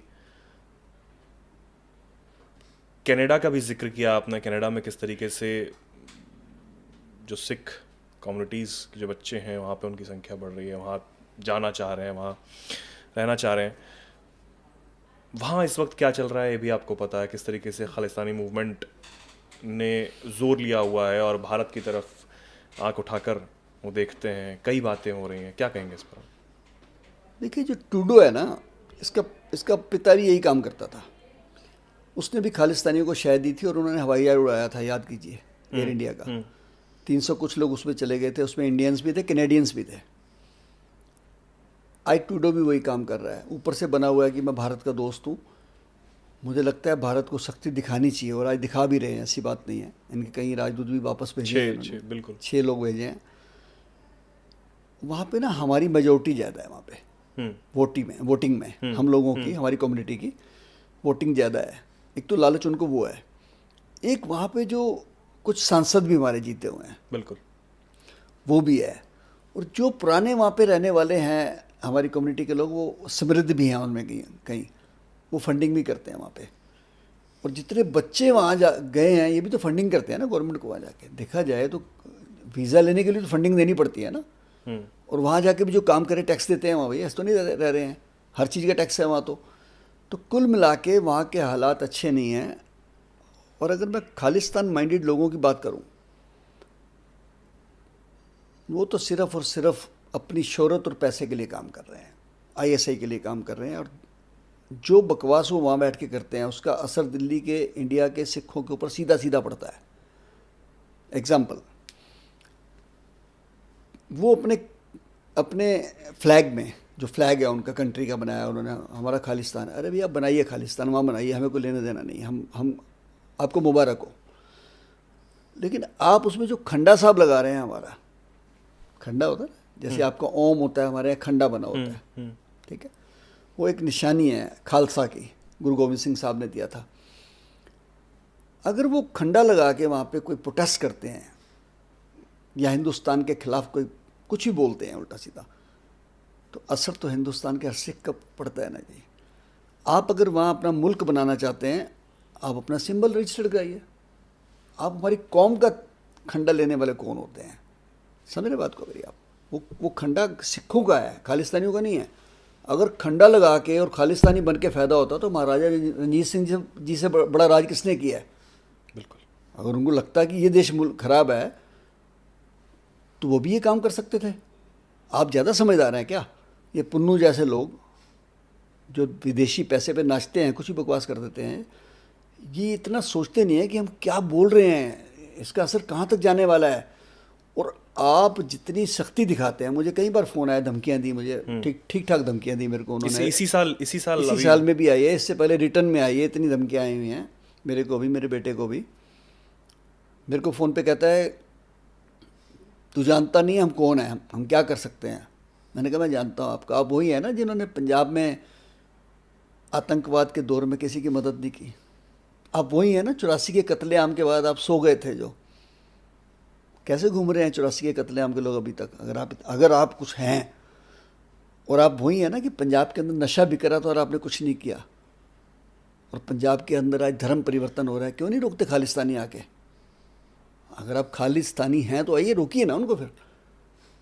और आप इतने वेल विशर हैं सिखों के, तो हमारा पंजा साहेब, ननकाना साहेब, हमारे गुरुद्वारे जो दूसरी कंट्री में हैं, दिलाइए ना हमको, हमारे पंथ को दिलाइए, हमारी कौम को दिलाइए। अरदास करते हैं रोज़, सच्चे पातशाह जो गुरुद्वारे हमारे से बिछड़े हैं उनको मिलवाइए, सेवा बख्शो। तो आप दिलाइए ना हमको आके। आप सिर्फ चंद पैसों के लिए वहाँ बैठ के कुछ भी बोल देते हैं। कोई सिख इनके साथ नहीं है जी। हिंदुस्तान का सिख खालिस्तानी नहीं है, और खालिस्तानी कभी हिंदुस्तानी नहीं हो सकता, सिख नहीं हो सकता, बता दूं मैं आपको। वो अलग ही माइंड के चंद लोग हैं, वो अपनी जगह कुछ भी करते हैं, हमें कोई लेना देना नहीं है, उनको मुबारक है, लेकिन हमारे को डिस्टर्ब ना करें। वो 200-500 किलोमीटर में जो बनाना चाहते हैं बना लें अपना। वो जो इज्जत मान हमें भारत में मिला है, और अगर हो सकता है मैं गलत कह रहा हूँ, क्या हमारे गुरु तेग बहादुर साहब गलत थे जिन्होंने शहादत दी यहाँ पे? जबर के खिलाफ, जुल्म के खिलाफ, औरंगजेब के सामने लड़ना मजाक था कोई? गुरु गोविंद सिंह जी ने अपने 4 साहिबजादे वार दिए इसी धरती के लिए ना। भगत सिंह, करतार सिंह सराभा, उधम सिंह शहादत हुई इसी मिट्टी के कारण, तिरंगे झंडे के लिए। तो हम कैसे अपमान सहन कर लें जी इनसे? हमारे लिए तिरंगा पहले है। ये सब नकली लोग हैं जो बाहर बैठे हैं, कुछ भी करते रहे, हमें इनकी कोई परवाह नहीं है। ना हमें रोजी रोटी दे रहे हैं, ना हमारी इज्जत बना रहे हैं, ना हमारे बच्चों को रोज़गार दे रहे हैं। अगर आप इतने समृद्ध हैं तो जो लाखों बच्चे पंजाब के वहाँ धक्के खा रहे हैं, दो ना रोज़गार उनको।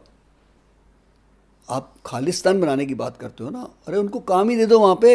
हो सकता है बच्चे ही आपकी तरफ आ जाएं, उनके माँ बाप भी आ जाएं। आधा पंजाब आपने खाली कर दिया है। आप खालिस्तान बने ना बने, लेकिन पंजाब खाली करा दिया है इन्होंने। कोरोना की कुछ यादें हैं, और कोरोना में क्योंकि सर आपका परिवार भी पॉजिटिव हो गया था और आप भी पॉजिटिव हो गए थे, और आपने भी बताया कि आपके जो एक ड्राइवर हैं वो भी इस दौरान शहीद हो गए सेवा करते हुए। बहुत मुश्किल भरा दौर होगा सर, क्योंकि जिस वक्त आप जज्बे के साथ सेवा करने में लगे हुए थे, उस वक्त आपको कोविड हो गया। कैसा वो समय रहा? देखिए, पहला दौर मुझे लगता है ज़्यादा भयानक था। दूसरे में तो जो लोग गए हैं, डेथ हुई है, वो मिसमैनेजमेंट में हुई है। पहले वाला कोविड बड़ा भयानक था। मुझे याद है मैं डेथ बेड पे था, मेरा बीपी 35 था, 60 के करीब मेरा 55 वो था ऑक्सीजन। अब जिसका बेटा वेंटिलेटर पे हो, आप सोचिए उसके क्या हालात होंगे। और जिस दिन मैं सीरियस था उस दिन मेरा बेटा, वो अपना ड्राइवर मेरा चला गया बेचारा उस दिन, जो मेरे पास 27 साल से था। लेकिन मेरी टीम ने बहुत काम किया, मेरे ड्राइवरों ने, मेरे बच्चों ने, मेरे शमशान घाट पे काम करने वाले कर्मियों ने। दिल से काम किया उन्होंने। मतलब उनको मैंने एक बात कही थी, मैंने कहा यार हम फौजी की तरह काम कर रहे हैं 95 से, और फौजी लड़ाई लगने पर अगर घर में सो के मर गया ना तो वो शहीद नहीं कहलाएगा, शहादत तो उसको रणभूमि में देनी पड़ेगी। और हमारी रणभूमि एम्बुलेंस और शमशान घाट है, आपको यहाँ से बाहर नहीं जाना है।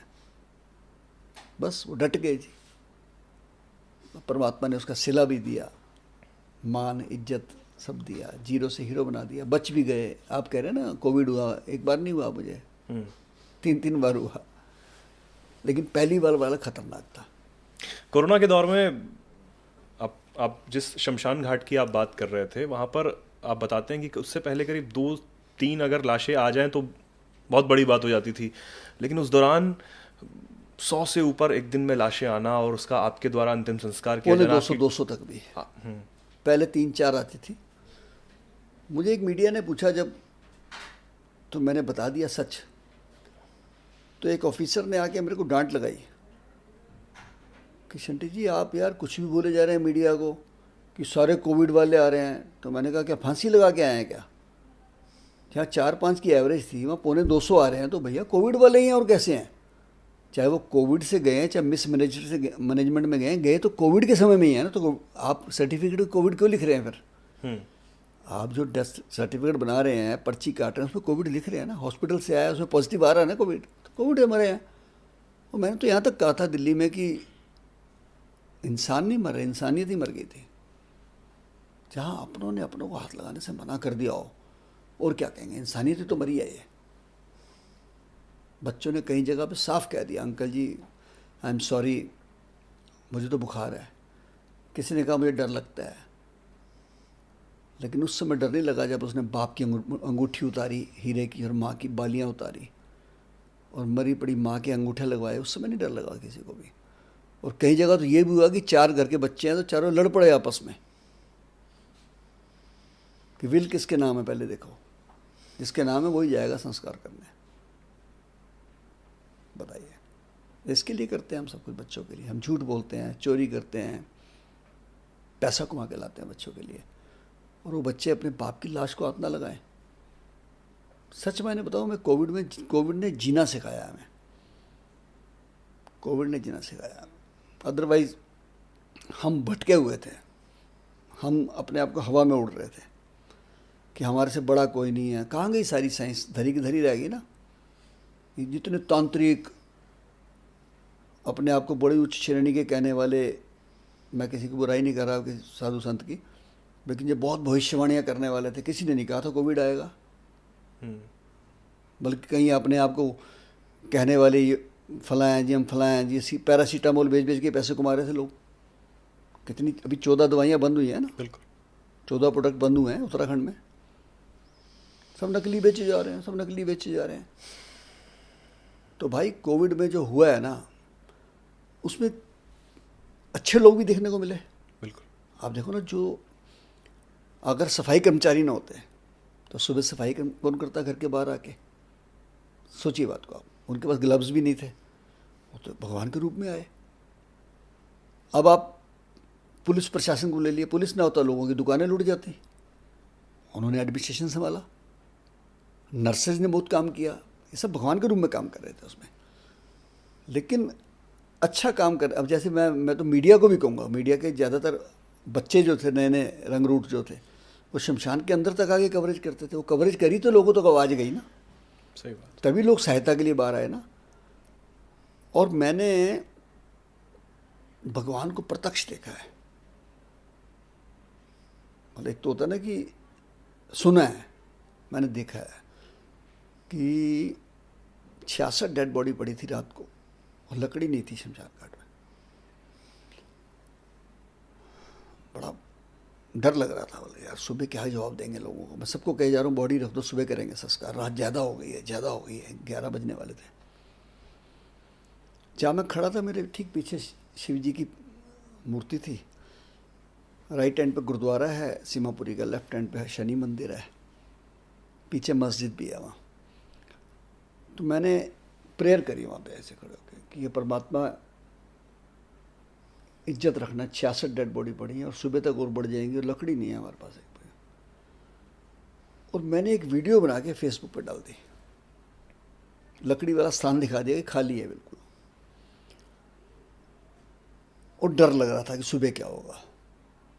कईयों को तो मैंने ये भी कह दिया था कि भैया आप भी लकड़ी का इंतजाम करो कुछ, तो हम करा देंगे संस्कार, अदरवाइज बड़ा मुश्किल लग रहा है। सुबह भाई साहब 5 बजे नहीं थे, मुझे फ़ोन आ गया एक कि शंटी जी आपकी वीडियो देखी है हमने, और आप टेंशन ना लेना, 8 बजे तक हमारे ट्रक लगने शुरू हो जाएंगे वहाँ पे, और 1000 टन लकड़ी हम आपके लिए भेज रहे हैं। मैंने कहा जी कौन बोल रहे हैं? कह रहे हैं मैं राजू चड्डा बोल रहा हूँ वेव सिटी से। तो देखो भगवान खुद आ गया चल के यार, ये तो मसीहा बन के आ गए एक तरीके से। मतलब एक लकड़ी नहीं थी हमारे पास, हम तो सोच रहे थे कैसे जलाएंगे, और ये कह रहे 1000 टन लकड़ी आ जाएगी, और हमने वहाँ लकड़ी का लंगर लगा दिया। उसके बाद इतनी लकड़ी आ गई, इतनी लकड़ी आ गई। ऐसी मैंने एम्बुलेंस के लिए अपील की, अक्षय कुमार जी ने 2 एम्बुलेंस भेज दी मुझे, स्लीप वेल कंपनी ने भेज दी, बजाज एलियंस ने भेज दी, टेक महिंद्रा ने भेज दी। ऐसे ऐसे लोग सामने आ गए, निकल गए जी। मैं तो हैरान हो गया, अभी ऐसे लोग भी सेवा कर सकते हैं हमारे साथ। और इवन देन जब हमारे पास एम्बुलेंसेस बहुत बढ़ गई, और हमारे पास जो डीडीए की जगह बहुत छोटी सी जगह थी, उसमें से भी आधी ले ली इन्होंने, रोड निकलना था, तो मैं फिर राजू चड्डा जी के पास गया। मैंने कहा सर हमें एक एम्बुलेंस की जगह चाहिए हमें खड़ी करने के लिए। तो उन्होंने वेव सिटी के अंदर हमें एक बहुत बड़ा टुकड़ा 3000 मीटर का कहा जी आप गाड़ी ये लीजिए, हम आपको जगह देते हैं। मतलब अच्छे लोग भी सामने आ गए एकदम से। इसमें कोई दो राय नहीं है कि उस समय हॉस्पिटल वाले, लैब वाले, इंश्योरेंस कंपनीज वाले और ये दवाइयाँ बनाने वाले, ये माफिया बन गए थे, ये मिल गए थे आपस में। 5 लाख की अगर इंश्योरेंस है ना किसी की मेडिक्लेम, 4,99,000 तक तो आपका टीपीए पास होता था। 5,05,000 हो गया तो एक टीपीए कैंसिल कर देते थे कि आपको तो शुगर थी जी, आपकी बीमारी हो रहा है, पैसे दो तो पेशेंट को ले जाओ। इसी गुंडागर्दी के खिलाफ मैं खड़ा हुआ, और मैंने जाके झगड़ झगड़ के बॉडियाँ दिलाई, झगड़ झगड़ के मैंने पेशेंट दिलाए। इसलिए मेरे ऊपर एफआईआर हुई, मैंने परवाह भी नहीं करी। मैंने कहा जो होता है होने दो, इससे भयंकर समय नहीं आ सकता। अब मैं आपको बहुत अजीब बात सुनाने वाला हूँ कि पैसे का लोगों को बड़ा गुरूर होता है। शालीमार बाग है एक दिल्ली में जगह, शालीमार बाग, एक बड़ी रिच फैमिली थी, उनका ऑक्सीजन 50 के करीब रह गया था, सिलेंडर था वैसे उनके पास। उनको किसी ने कहा कि कहीं हॉस्पिटल में जगह नहीं है, तो उनको पैसे पे बड़ा गुरूर था। 30-40 लाख रुपए उन्होंने बैग में डाला और कहने लगे मैं देखता हूँ कैसे जगह नहीं मिलती, हॉस्पिटल पैसे फेंकेंगे जगह मिलेगी। अपनी मिसेज और ड्राइवर के साथ वो गंगाराम हॉस्पिटल पहुंच गए, और वहाँ गाड़ियों की लाइन लगी हुई थी। आप पहुँच तक पहुँचने के लिए भी आपको 50 गाड़ी को इंतज़ार करनी पड़ेगी, और रात के खड़े खड़े सुबह हो गई, और ऑक्सीजन का सिलेंडर गाड़ी में ख़त्म हो गया और उनकी डेथ हो गई। 40 लाख रुपए कैश है पास में, नहीं बचा पाए। मुझे किसी का फ़ोन आया बॉम्बे से कि शंटी जी ऐसे मेरे एक जानकार हैं, उनकी मिसिस गाड़ी में और डेथ हो गई है, तो कुछ करो यार। मैंने कहा कोई बात नहीं। मैंने एम्बुलेंस भेजी, उनकी बॉडी मंगाई, संस्कार कराया। अभी संस्कार कर ही रहे थे तो उनकी मैडम कहने लगी शंटी जी एक बहुत बड़ी गलती होगी मेरे से। मैंने कहा क्या? कहती ऐसे ऐसे इन्होंने ना 35-40 लाख रुपए बैग में रखा था और बैग गाड़ी में रह गया, और हम इनको लेके आ गए जल्दबाजी में। मैंने कहा ये तो बहुत गलती कर गए। हमने एम्बुलेंस भगाई, वहाँ पे गए तो शीशा टूटा हुआ था, उसमें से बैग गायब था। सीसीटीवी कैमरे देखे गए। अब निकलता क्या है कि बैग लेने कोई नहीं आया था उनका, उसमें ऑक्सीजन सिलेंडर दिख रहा था। 2 सज्जन जा रहे हैं बाइक पे, कहता रुक रुक रुक रुक, सिलेंडर है ऑक्सीजन का। उस समय ऑक्सीजन सिलेंडर ब्लैक हो रही थी, अफीम की तरह बिक रहा था। तो वो बंदा ईंट लेके आता है, शीशा तोड़ता है, सिलेंडर निकालता है, उसका मास्क निकालता है, ऐसे रखता है, फिर वो कहता है नहीं बैग भी है एक, शायद इसमें भी कोई मेडिकल आइटम होगी। फिर वो बैग उठाता है और चल देता है। अब देखो कैसा वक्त आया। वक्त फिल्म का नगमा था ना, आदमी को चाहिए वक्त से डर के रहे, कौन जाने किस घड़ी वक्त का बदले मिजाज ही तो बदला। कि 800 गज की कोठी वाला 8 फुट के कमरे के अंदर बैठा था, रोटी की थाली नीचे से आ रही है। ये भयंकर समय थे ना, थे कि नहीं थे? सब भूल गए थे, रिश्तेदारियां सब भूल गए, धंधे बंद हो गए, सब कुछ बंद हो गया। लेकिन अभी 3 साल नहीं हुआ, हम सब कुछ भूल गए हैं। फिर वही कुछ शुरू हो गया, सब कुछ अपनी मस्ती में है सब। शादियों पे करोड़ों रुपए लगाना। मैं नहीं कहता कि नहीं मत करो, खुशियां मनाओ, लेकिन उस बुरे वक्त को भी ख्याल करो। ये भी याद करो कि उसमें जो लोग मर गए हैं कोविड में, जो चले गए हैं, जिनके परिवार उजड़ गए हैं, एक एक परिवार से 4-4 लोग भी गए हैं, हमें उनकी मदद का भी कुछ सोचना चाहिए। खाली 50,000 रुपये अगर सरकार ने उनको दे दी तो 50,000 का क्या आता है जी आजकल? जरा मुझे बताना आप। एक ई रिक्शा भी तो नहीं आता 50,000 का, ये वो भी 1.25 लाख 1.5 लाख का होगा। कि आप जिक्र कर रहे हैं सर, कोरोना में काफ़ी सारे केसेस तो आपने देखे हैं, लेकिन आप जाते थे, खुद जाते थे, बॉडी को सैनिटाइज करना हो, उसको बैग में डालना हो, उस बॉडी को लेके आना हो, अंतिम संस्कार करना हो। कोई एक ऐसे ही किस्सा जो आज तक दिल में रह गया और वो कभी नहीं निकलेगा? वैसे तो सच बताऊँ मैं, बहुत किस्से ही किस्से हैं। मतलब ये हालात हो गए थे कि अड़ोसी पड़ोसी रिश्तेदार जब सब भाग गए। एक बहुत बड़ी सोसाइटी थी हमारे ईस्ट दिल्ली में। मुझे फ़ोन आता है एक सज्जन का कि मेरी माता जी का देहांत हो गया, सोसाइटी वाला कोई हाथ नहीं लगा रहा शंटी जी। अच्छा, मैं ना क्या करता था कि अब एक बार में एक बॉडी लेने जाएंगे तो बहुत टाइम लगता था। हम एक रूट बना लेते थे।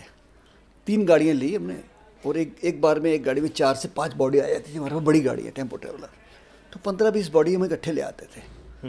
विवेक विहार से शुरू किया, फिर प्रीति विहार चले गए, गीता कॉलोनी चले गए, ऐसे घूमते घूमते दिलशाद गार्डन होके। तो मैंने कहा जी मैं आ रहा हूँ भैया। मैं गया तो 6ठे महल्ले पे बॉडी थी माता जी की। अब बेचारे अकेले मियाँ भी थे, कमज़ोर। मैंने उनकी बॉडी माता जी की सैनिटाइज करी, सब किया। अब मैं और मेरा ड्राइवर 2 ही बंदे थे। बड़ी मज़ेदार बात है, मेरे पास भी बहुत ज़्यादा वॉरियर नहीं थे, क्योंकि हमने गाड़ियाँ इधर उधर भेज दी सारी। सोसाइटी में से कोई हाथ लगाने को तैयार नहीं है, और यहाँ तक उन्होंने कह दिया जी कि आप लिफ्ट को भी यूज़ नहीं करोगे। अच्छा, लिफ्ट का जो साइज था वो भी मुश्किल से 4x4 का होगा। आम छोटी सी लिफ्ट लगा देते हैं 2-3-4 बंदों के लिए।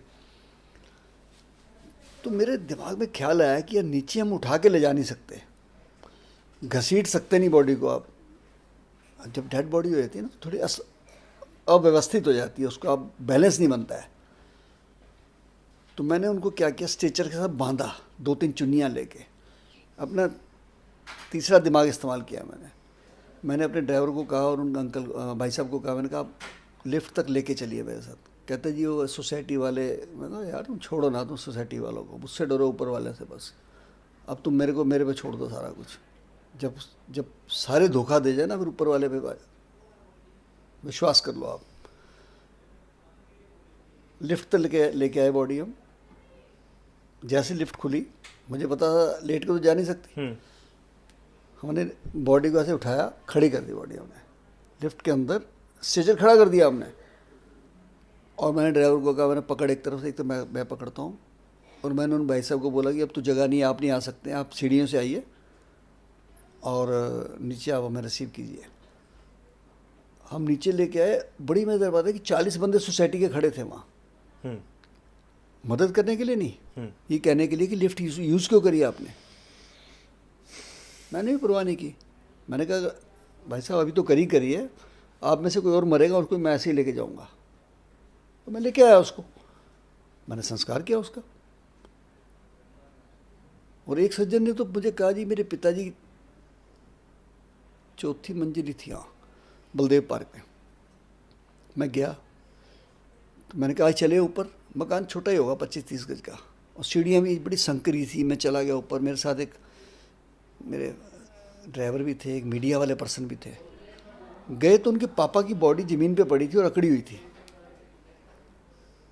ऑक्सीजन सिलेंडर खाली था। मैंने कहा भाई साहब ये ऑक्सीजन कब लगाई थी आपने इनको? कह रहा जी अभी 4 दिन पहले तो मैं गया था ऊपर, तब तो ऑक्सीजन सही चल रही थी। मैंने कहा क्या बात कर रहे हैं आप, ये सिलेंडर तो 4 घंटे चलने वाला नहीं जो लगाया आपने, इतना सा सिलेंडर है। इसका मतलब 4 दिन से ऊपर ही नहीं गए। कह रहा जी बस वो मैं खुद बीमार था, डर लग रहा था, ये मतलब अपने पिता को छोड़ के आ गया ऊपर यार। हम किसी तरीके से उनको बांध के लेके आए, गाड़ी में रखा, तो मैंने कहा जी आप बैठिए गाड़ी में। कह रहा नहीं नहीं आप ही ले जाओ जी, साइन करा लो जो कराने हैं। साथ ही नहीं गए हमारे साथ। मतलब अब आप क्या विश्वास करेंगे, जो गुरबानी में लिखा था प्रत्यक्ष सामने आया था। जगत में झूठी देखी प्रीत, अपने सुख से ही सब लागे, क्या दारा क्या मीत। कोई नहीं काम आया, भाग गए सारे उस समय। कोरोना में जिस तरीके से आप काम कर रहे थे, काफ़ी सारे लोगों ने आपकी मदद भी की और काफ़ी सारे ऐसे किस्से कहानियाँ आपके सामने आए, तो काफ़ी कुछ मन में आया होगा ना, काफ़ी कुछ, इतना कुछ कि वो भुला पाना तो कहीं ना कहीं नामुमकिन ही है। लेकिन 26 अप्रैल 2021 को कुछ होता है, जब एक कहीं ना कहीं उस शमशान घाट में रिकॉर्ड बन जाता है कि इतनी सारी लाशें एक साथ आना और एक दिन में अंतिम संस्कार इतने सारे आपके द्वारा, आपकी टीम के द्वारा करना। और आप एक जगह कहते भी हैं कि लोगों ने इंडस्ट्रियां खड़ी की, मैंने शमशान घाट खड़े कर दिए। 26 अप्रैल एक बड़ा भयानक दिन था वो। 3 शमशान घाट का मेरे पर रिकॉर्ड है, सीमापुरी,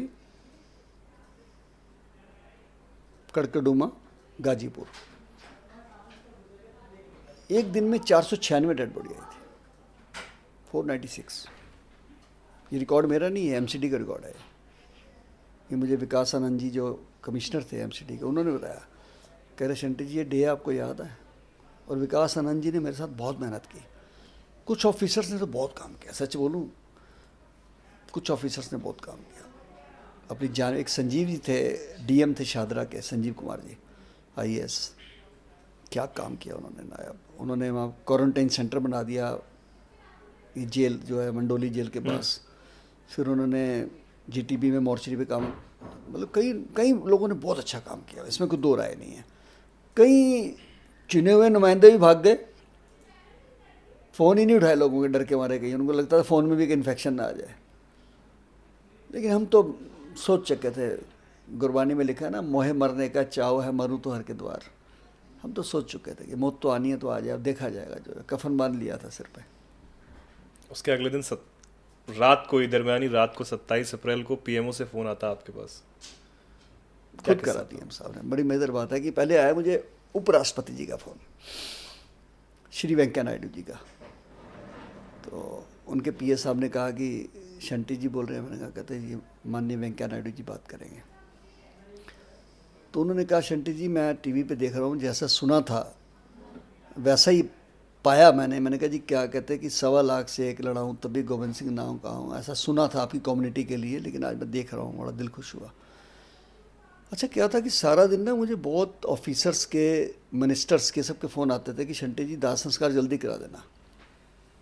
कभी हेल्थ मिनिस्टर जी का आता था, कभी किसी का, कभी किसी का।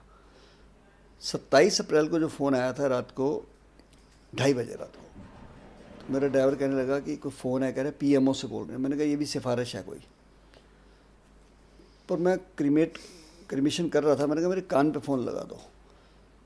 तो वहाँ से आवाज़ आती है कि शंटी जी हम आपको लाइव देख रहे हैं टीवी पे, किस प्रकार आप लावारिस लाशों का भी संस्कार कर रहे हैं और दिन रात सारा देश आपके साथ ऐसी तरीके से सेवा करते रहे। जय हिंद। मैंने कहा जी कौन बोल रहे हैं? कह रहे हैं मैं नरेंद्र मोदी बोल रहा हूँ। मेरे रोंगटे खड़े हो गए। मैंने कहा यार देखो, रात के 2:30 बजे बंदा हो मुझे फ़ोन कर रहे हैं, यार कमाल है। और वो बात मुझे पद्माश्री वाले दिन उन्होंने याद भी कराई मुझे। मैंने कहा जी मैं कैसे भूल सकता हूँ इस बात को। उन्होंने एक बात और कही, कहने लगे शंटी जी कैसा लग रहा है आपको पद्मश्री के बाद? मैंने कहा जी मेरे लिए अवार्ड नहीं है, ये जिम्मेदारी है। कभी भी देश पे कोई आपदा आएगी, जितेंद्र सिंह शंटी और शहीद भगत सिंह सेवा दल ऐसे खड़ा रहेगा। बड़े खुश हुए इस बात को। 7-8 मिनट तक बात की मेरे से उन्होंने। इवन देन जो और अवार्डीज थे सबको बुला के कहा कि ये शंटी जी है, इन्होंने ये किया वो किया। सबसे मेरी मुलाकात कराई उन्होंने। राष्ट्रपति जी भी वहीं खड़े थे, उपराष्ट्रपति जी भी वहीं खड़े थे, सबके सामने। जितेंद्र जी आपके ऊपर एक शॉर्ट फिल्म भी बन चुकी है 2006 में, एंजल फॉर दी डेड, और अब एक और बायोपिक भी आने वाली है। हाँ ऐसा था, मेरा एक आउटलुक में आर्टिकल छपा था, विवेक शुक्ला जी ने छापा था। कि शंटी कहता है this is my passion not profession. वो सारी स्टोरी छप गई एक पेज की, और वो यूएसए में कार्तिक सुब्रमण्यम मैंने इंटरनेट पे पढ़ी। उनका मुझे फ़ोन आता है कि शंटी जी हम इस पर एक शॉर्ट मूवी बनाना चाहते हैं, और वो इजाज़त लेके आ गए। फिर उन्होंने 1 महीना लगा के यहाँ पे पूरा दम लगा दिया, 25-30 लाख रुपए खर्च किया। दिल्ली में, हरिद्वार में, खंखल में, बनारस में, सब जगह शूट हुआ उसका। वो जेन्युइन शूट हुए सारे, और वो चले गए। उसके बाद मुझे फ़ोन आता है कि शंटी जी बधाई हो। मैंने कहा क्यों? कहते हैं हमारी शॉर्ट मूवी को जॉय फिल्म फेस्टिवल जॉर्जिया में गोल्ड मेडल मिल गया है। उसका फिल्म का नाम था एंजल फॉर द डेड। मैंने कहा देखो परमात्मा ने ऐसा करना होता है। और अब आनंद कुमार जी आए थे मेरे पास, जिन्होंने जिला गाजियाबाद बनाई थी, और सौरभ पांडे जिन्होंने कश्मीर फाइल लिखी है, कि शंटी जी हम आपके ऊपर बायोपिक बनाना चाहते हैं। तो राइट मैंने दे दिए हैं, नाम फाइनल हो गया है, सिंह सुरमा। अब वो किन कलाकार को करते हैं, कैसे करते हैं, जो उनका सिस्टम होता होगा वो करेंगे। वो मुझे लगता है इससे और लोगों में प्रेरणा मिलेगी सेवा करने का, लोगों के अंदर होता भी ऐसे ही है। बिल्कुल बिल्कुल बिल्कुल। मुझे खुशी है इस बात की कि उन्होंने इस बात को आगे। अब वैसे जो भी एक फिल्म आई थी कोविड वार, वैक्सीन वॉरियर, उसमें भी मेरे 6 शॉट हैं, उसमें भी मेरे 6 शॉट डाले गए हैं। 2013, 14, 10 साल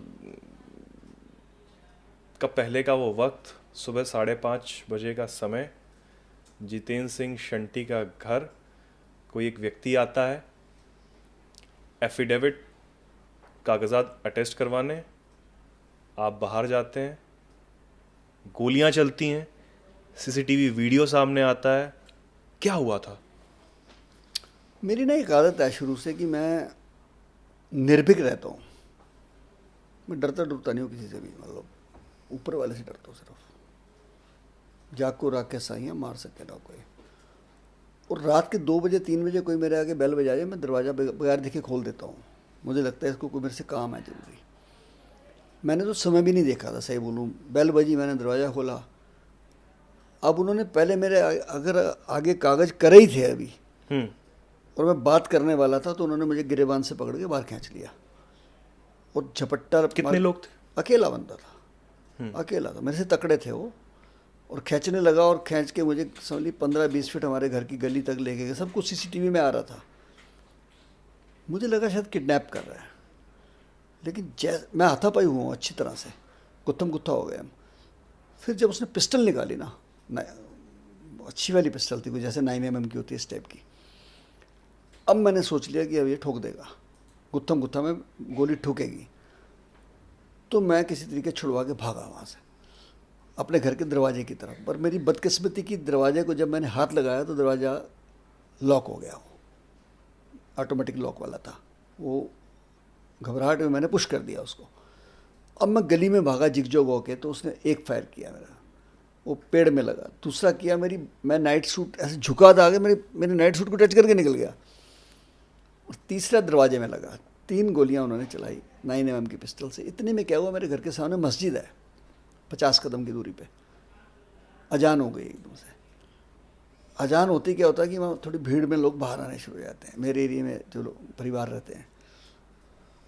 और वो बड़े आराम से, हेलमेट पहना हुआ था, बड़े आराम से सड़क क्रॉस करके गया उधर, हेलमेट फेंका और कार में बैठ के चला गया। आया कार में था, लेकिन हेलमेट पहन के आया था। बड़ी मजेदार बात है देखो। और उसको अनट्रेस दिखाया गया बाद में।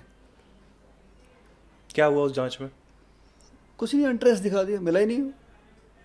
सब जांच कर ली उन्होंने। लेकिन इसमें कई सारे सवाल बीच में पीछे छूट गए कि एक ऐसा व्यक्ति जो समाज के लिए हमेशा खड़ा है, ना दिन देखता है, ना रात देखता है, ना कोई समय देखता है, ना अपने आप को देखता है, परिवार उसका सपोर्ट करता है कि आप समाज सेवा करिए, हम आपके साथ हैं जितना कर सकते हैं, उस व्यक्ति के ऊपर इस तरीके से हमला होता है। क्या राजनीतिक षड्यंत्र, कुछ और क्या लगता है? कुछ भी कह सकते हो। महात्मा गांधी को गोली क्यों मारी थी? कोई भी आप देश के लिए अच्छा काम करेंगे, मानवता के लिए अच्छा काम करेंगे, धर्म के लिए अच्छा काम करेंगे, तो दुश्मन तो पहले तैयार बैठे हैं ना। उनको लगता है बंदा इतना रईस कैसे कर रहा है। अभी भी जो मुझे खालिस्तानी धमकी दे रहे हैं बार बार, मुझे पता है उनके स्लीपर सेल हैं, मुझे पता है वो मुझे वॉच करते होंगे, मुझे पता है कि मेरे को ट्रैक भी करते होंगे, लेकिन क्या कर सकता हूँ, जब कुछ होना है कोई नहीं रोक सकता। सुरक्षा सरकार की तरफ से नहीं मिली? नहीं, मेरे पास कोई सुरक्षा नहीं है सरकार की तरफ से। बीच में जो टेम्परेरी दी थी वो भी वापस ले ली उन्होंने। इस हमले के बाद? हाँ, दी थी उन्होंने, लेकिन वो भी टेम्परेरी थी, बंद होगी, वापस हो गई। अब भी बहुत धमकियाँ उमकियाँ आई थी, हमारा काम था नोटिस देना गवर्नमेंट को, हमने उनके नोटिस में ले आए, लेकिन मेरे पास अभी सरकार की तरफ से कोई सुरक्षा नहीं है। कोई बात नहीं, जब मौत लिखी है तो कोई टाल नहीं सकता उसको तो।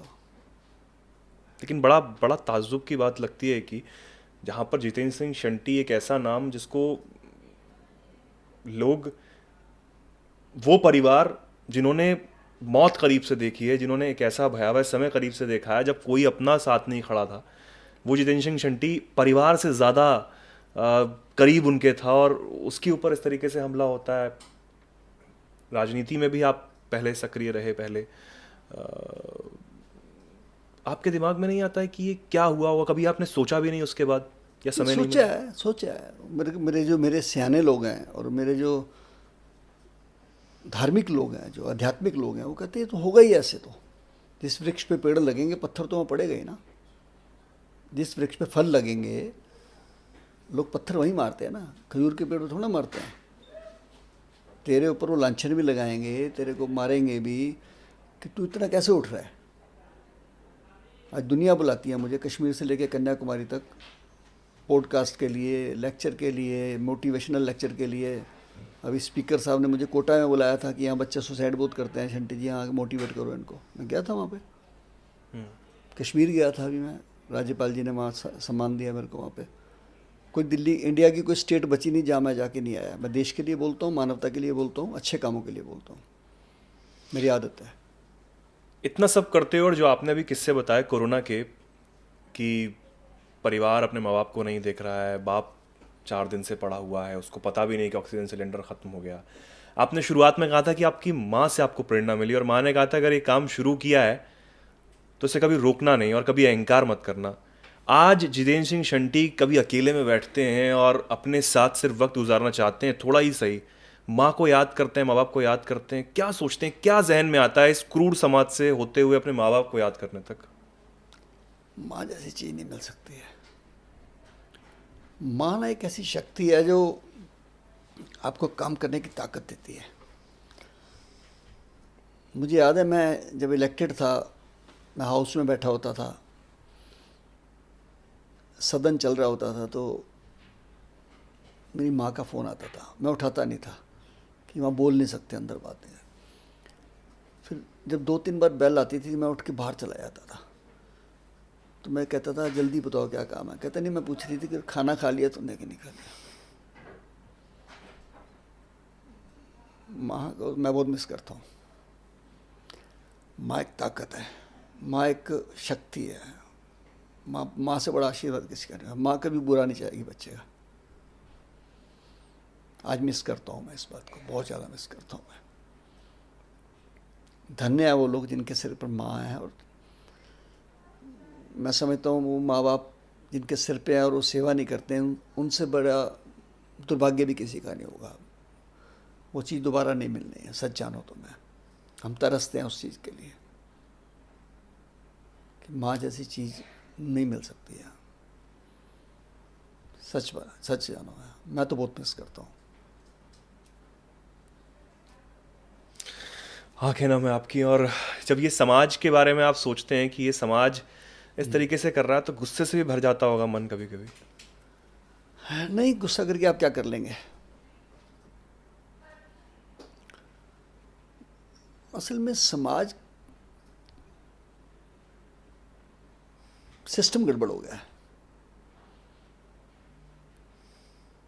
आज लोगों को, काम करने वालों को, लोगों की ज़रूरत नहीं है, चापलूसी की बहुत ज़रूरत है।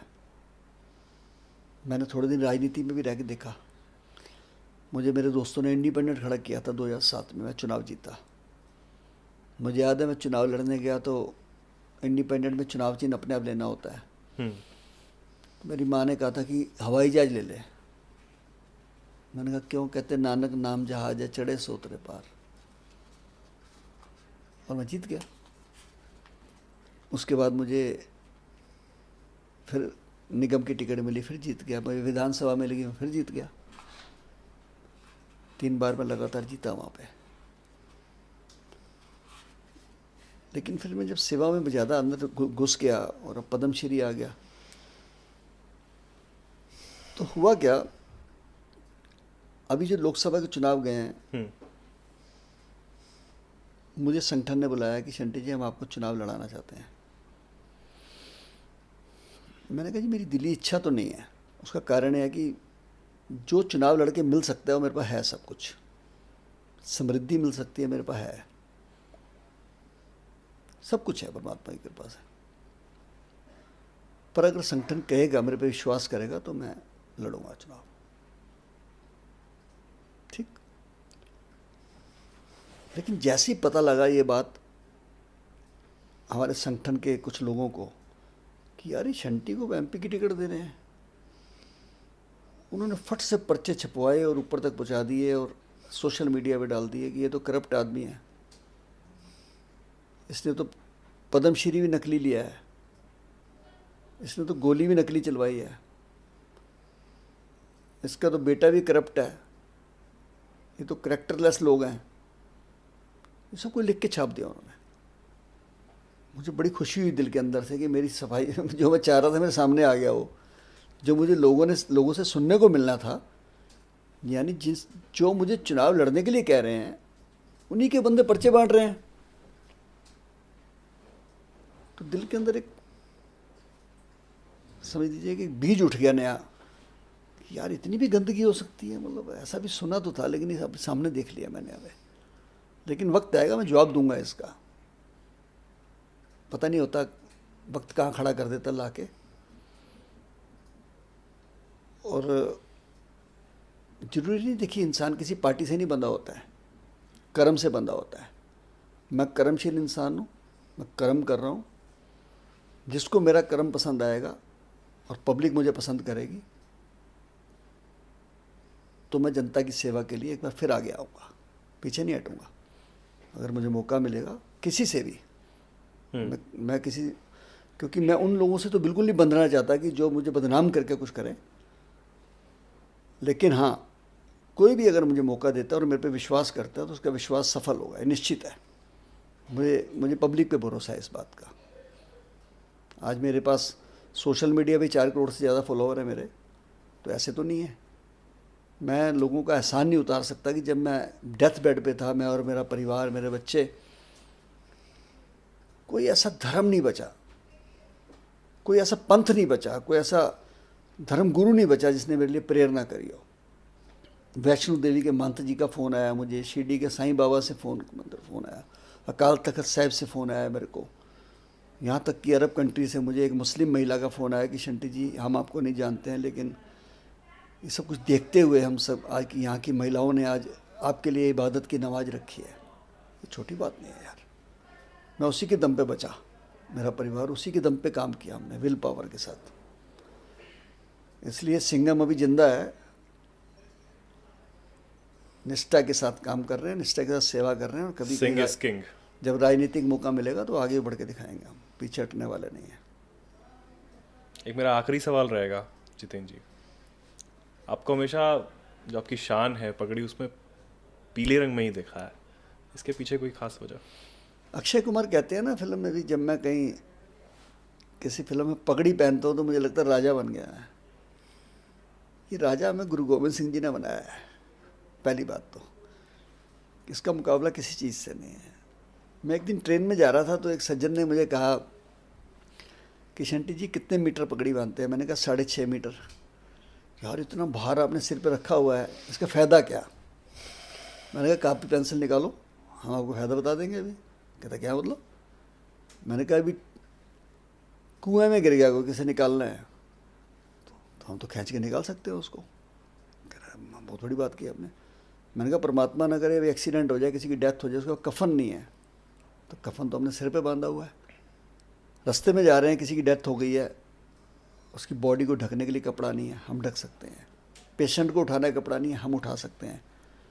जब मैंने उसको आइटमें गिनानी शुरू करी ना, तो कह रहा बस बस बस समझ गया। मैंने कहा गुरु साहब ने जो ये चीज़ दी है ना, बहुत सोच समझ के दी है हमको। और जहाँ तक आपने पीले रंग की बात की, मैं भगत सिंह का फॉलोअर हूँ बहुत ज़्यादा। जो कुर्बानी भगत सिंह दे के गया ना, वो भी चाहते तो नेता बन सकते थे देश के, लेकिन उन्होंने फांसी से पहले कहा था कि मैं चाहूँ तो मेरी फांसी टल सकती है, पर फांसी टल गई तो देश में भगत सिंह पैदा नहीं होंगे। जितने ज़्यादा भगत सिंह पैदा होंगे उतनी जल्दी तिरंगा लहराएगा। मैं भगत सिंह का फ़ैन हूँ। भगत सिंह ने जो कहा था मेरा रंग दे बसंती चोला, तो मैं उनका फॉलोअर हूँ। मैं 2007 से मैं समझ लीजिए 14-15 साल हो गया, एक ही कलर बांधता हूँ, बस पीला कलर बांधता हूँ। फेमस हो गया है। और दो बातें फेमस हैं मेरी, एक तो पीली पगड़ी वाला सिख और एक एम्बुलेंस मैन, क्योंकि मैं 25 साल से एम्बुलेंस में चलता हूँ। मेरे पास कार नहीं है अपनी कोई भी। मैं जिस भी एम्बुलेंस में चलूँगा उसमें सारे इक्विपमेंट होंगे, डेड बॉडी उठाने का साधन, स्ट्रेचर, ऑक्सीजन, हर चीज़ होगी उसके अंदर। मैं चलते चलते पेशेंट को ले जाता हूँ उठा के, चलते चलते डेड बॉडी को ले जाता हूँ उठा के। मुझे लगता है कि, और हुआ ऐसा एक बार नहीं 5 बार हुआ ऐसे कि लोगों ने मृत घोषित कर दिया उनको। मैं एक जागरण में गया झिलमिल कॉलोनी में, तो लाइटें बंद थी। मैंने कहा क्या कार्यक्रम बंद हो गया? कहते नहीं, वो कार्यक्रम इसलिए रुक गया कि जो बिजली का काम करने वाला था उसके जनरेटर की नंगी तार पे पैर आ गया, मर गया। मैंने कहा डेड बॉडी कहाँ है? कह रहे जो नाले के पास पड़ी है। मैं गया, उसकी पल्स चेक करी मैंने, उसकी पल्स बहुत कम कम चल रही थी। मैंने फटाफट अपनी एम्बुलेंस में डाला और मैं जीटीबी हॉस्पिटल लेके गया उनको। 6-7 मिनट में पहुंच गए। जाती डॉक्टर ने कहा कि आप डेड बॉडी कैसे उठा के ले आए? मैंने कहा आपको कैसे पता डेड बॉडी है? ईसीजी करिए, चेक कराइए मेरे को आप। उसने ईसीजी करी तो ईसीजी चल रही थी। मौत 2 प्रकार की होती है, एक यहाँ से होती है, एक यहाँ से होती है। उसकी ईसीजी चल रही थी। उन्होंने करंट दिया, वो 15 मिनट उठ के बैठ गया। उनके घर वालों को मुझे फ़ोन आ रहा है, शंटी जी पोस्टमार्टम मत होने देना। मैंने कहा वो बंदा जिंदा ले जाओ आगे तुम अपना बंदा। और वो बंदा आज भी जिंदा है। झिलमिल कॉलोनी में इलेक्ट्रॉनिक की शॉप है उसकी अपनी। कोई भी पूछता है क्या हाल है, कहता है शंटी जी के जिंदा किया तब से जिंदा हो गया था। तो वो कैसे परमात्मा करता है। ऐसी में एक दिन जा रहा, मेरे साथ एक दोस्त थे मेरे साथ, डॉक्टर कुरैशी, तो एक टेम्पू उल्टा हुआ था, वहाँ एक बंदे की लाश पड़ी थी, लोग खड़े हैं। अच्छा, बड़ी मजेदार बात है दिल्ली में कि लोग फोटो खींचनी शुरू कर देते हैं, उठाता कोई नहीं है। मैंने कहा डॉक्टर साहब चेक करो, मेरे साथ दोस्त वो डॉक्टर चेक किया, कह रहा है इसकी पल्स चल रही है। हमने आओ देखा ना ताओ अपनी एम्बुलेंस में डाला और हॉस्पिटल ले गए। और 20 मिनट के बाद तो डॉक्टर ने कहा जिंदा है जी। ठीक, उसकी जेब में से कार्ड वार्ड निकाले, हमने घर में फ़ोन करा, उनके घर वालों को करा। अब जब मैं वापस आया तो वहाँ पुलिस वाले सज्जन खड़े थे। कह रहे सरदार जी डेड बॉडी आप लेके गए हो? मैंने कहा जी आपको कैसे पता वो डेड बॉडी थी? कहता नहीं इतना भयंकर एक्सीडेंट हुआ है, ट्रक ने मारा था इसको। तो मैंने कहा तो आप कहाँ थे? कह रहे हम ट्रक पकड़ने गए थे। मैंने कहा ट्रक जरूरी था या बंदा जरूरी था? उसको तो आप नंबर ले लेते, ट्रक तो फिर भी पकड़ा जाना था। मैंने कहा ट्रक कहाँ है? कह रहा वो भाग गया। बड़ी मजेदार बात है। मैंने कहा वो तो भाग गया, कैसे भागा मुझे पता है, लेकिन ये बंदा कह रहा डेड बॉडी क्या है? मैं कहा वो डेड बॉडी नहीं है, पेशेंट है। कहते क्या मतलब? मैं कहा जिंदा है वो, आपने कोशिश ही नहीं करी। मैंने कोशिश करी, तो इसलिए मैं एम्बुलेंस में चलता हूँ। अभी लेटेस्ट मैं जा रहा था, सीलमपुर के फ्लाईओवर पार किया तो एक बच्ची स्कूटी चला रही थी, उसकी मम्मी पीछे बैठी थी, आगे एक बच्ची भी खड़ी थी आगे। हाँ, चलते चलते गिर गई वो। गिरते उसकी गले में से खून आने लगा, जैसे चक्कू मार दिया हो किसी ने। हमने गाड़ी रोकी, एम्बुलेंस रोकी और फटाफट नीचे उतरे। तो मेरे पास एक शॉल टाइप चीज़ थी, मैंने उसके गले पे ऐसे बांध दी। तो मैंने कहा हुआ क्या है अरे? तो उसकी माँ ने बताया कि मांझा आया आगे से और उसकी गर्दन को काट दिया एकदम। तो वहाँ से मात्र 1.5 या 2 किलोमीटर रहा होगा सेंट स्टीफन हॉस्पिटल। और आप बिलीव नहीं करेंगे कि मैं 2 मिनट में पहुँचा हूँ। मैं गोली की तरह हूटर लगाया मैंने। अब डॉक्टर ने जाते कहा जी आप गलत ले आए हो, ये तो बड़ा सीरियस केस है, सारी नसें कट गई हैं और 50,000 रुपये खर्चा आएगा। मैंने कहा पैसे की चिंता ना करो और बच्ची को बचाओ। कह रहा आप गवर्नमेंट हॉस्पिटल ले जाओ। मैंने कहा मारना नहीं है, मैंने बचाना है इसको, बचाने के लिए लेके आया हूँ। मैंने कहा जल्दी ऑपरेशन शुरू करिए आप। मैंने अपने 3-4 दोस्तों को फ़ोन किया, 25-30 हज़ार रुपये उसी समय इकट्ठा कर दिया हमने कहा आप शुरू करिए ना, पैसे चाहिए ना, पैसे हम दे रहे हैं। 7-8 दिन के बाद लड़की ठीक हो गई हो। नंगरे की थी बच्ची, शिवानी नाम था उसका, अब भूलता नहीं है मैं। तो इसलिए मुझे लोग एम्बुलेंस मैन कहते हैं कि एम्बुलेंस में रेडी रहता है हर समय। मैं रात को सोता भी हूँ ना, तो चाबी मेरे सराहने होती है, फ़ोन मेरे सराहने होते हैं। मैंने आज तक मोबाइल बंद नहीं किया अपना, और उठ के भागने वाली पोजीशन में होता हूँ मैं। नहीं कपड़े पहन रहे हैं जी, चप्पल पहन रहे हैं जी, नो। अभी भी आप सुन रहे थे 4 दिन पहले जो श्री राम जी बने हुए थे हमारे रामलीला में, डेथ हो गई उनकी शादरा में, झिलमिल कॉलोनी में। मुझे फ़ोन आया कि ऐसे ऐसे सुशील जी को ऐसे ऐसे हो गया है, हम हॉस्पिटल लेके जा रहे हैं। अभिनय करते हुए, अभिनय कर रहे थे, गीत गा रहे थे वो सब, बहुत पूरा परिवार, कौशिक परिवार बड़ा धार्मिक है। मैं भाग के गया दीपक कैलाश हॉस्पिटल, डेथ हो चुकी थी। फिर मैं अपनी एम्बुलेंस में खुद गाड़ी चला के उनको घर लेके आया, और रात को अपने हाथों से मैं लाश लेके आया उनकी। तो मेरे को आदत पड़ चुकी है, मैं इन बातों मैं नहीं देख सकता रास्ते में कोई पड़ा हुआ है कुछ भी, मैंने गाड़ी रोक लेनी है, कुछ भी हो जाए मैं उठा के ले जाता हूँ। अरे प्रयास तो करो यार, कहते हैं ना कि कौन कहता है कि आसमान पे सुराख हो नहीं सकता, एक पत्थर तो उछालो यारो, कोशिश तो करो। आप निकल गए जी, फ़ोटो खींच के चले गए जी, हाँ हाँ वेरी सैड वेरी सैड। अरे वेरी सैड क्या होता है, आप कोशिश करिए ना, क्यों नहीं बच सकता है वो? खुद दीजिए ना ब्लड जाके, कैसे नहीं बचेगा वो?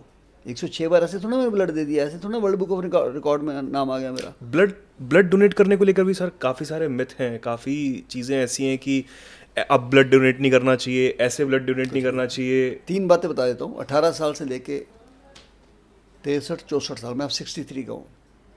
अभी करा लो मेरे से ब्लड डोनेट, मेरा हीमोग्लोबिन चेक करा लो, 14 निकलेगा अभी भी। आपको खुराक पे ध्यान देना है, ये मोमो शोमो नहीं खाने, फिर आपने प्रॉपर रोटी खानी है, सैलड खानी है, तला वाला नहीं खाना है।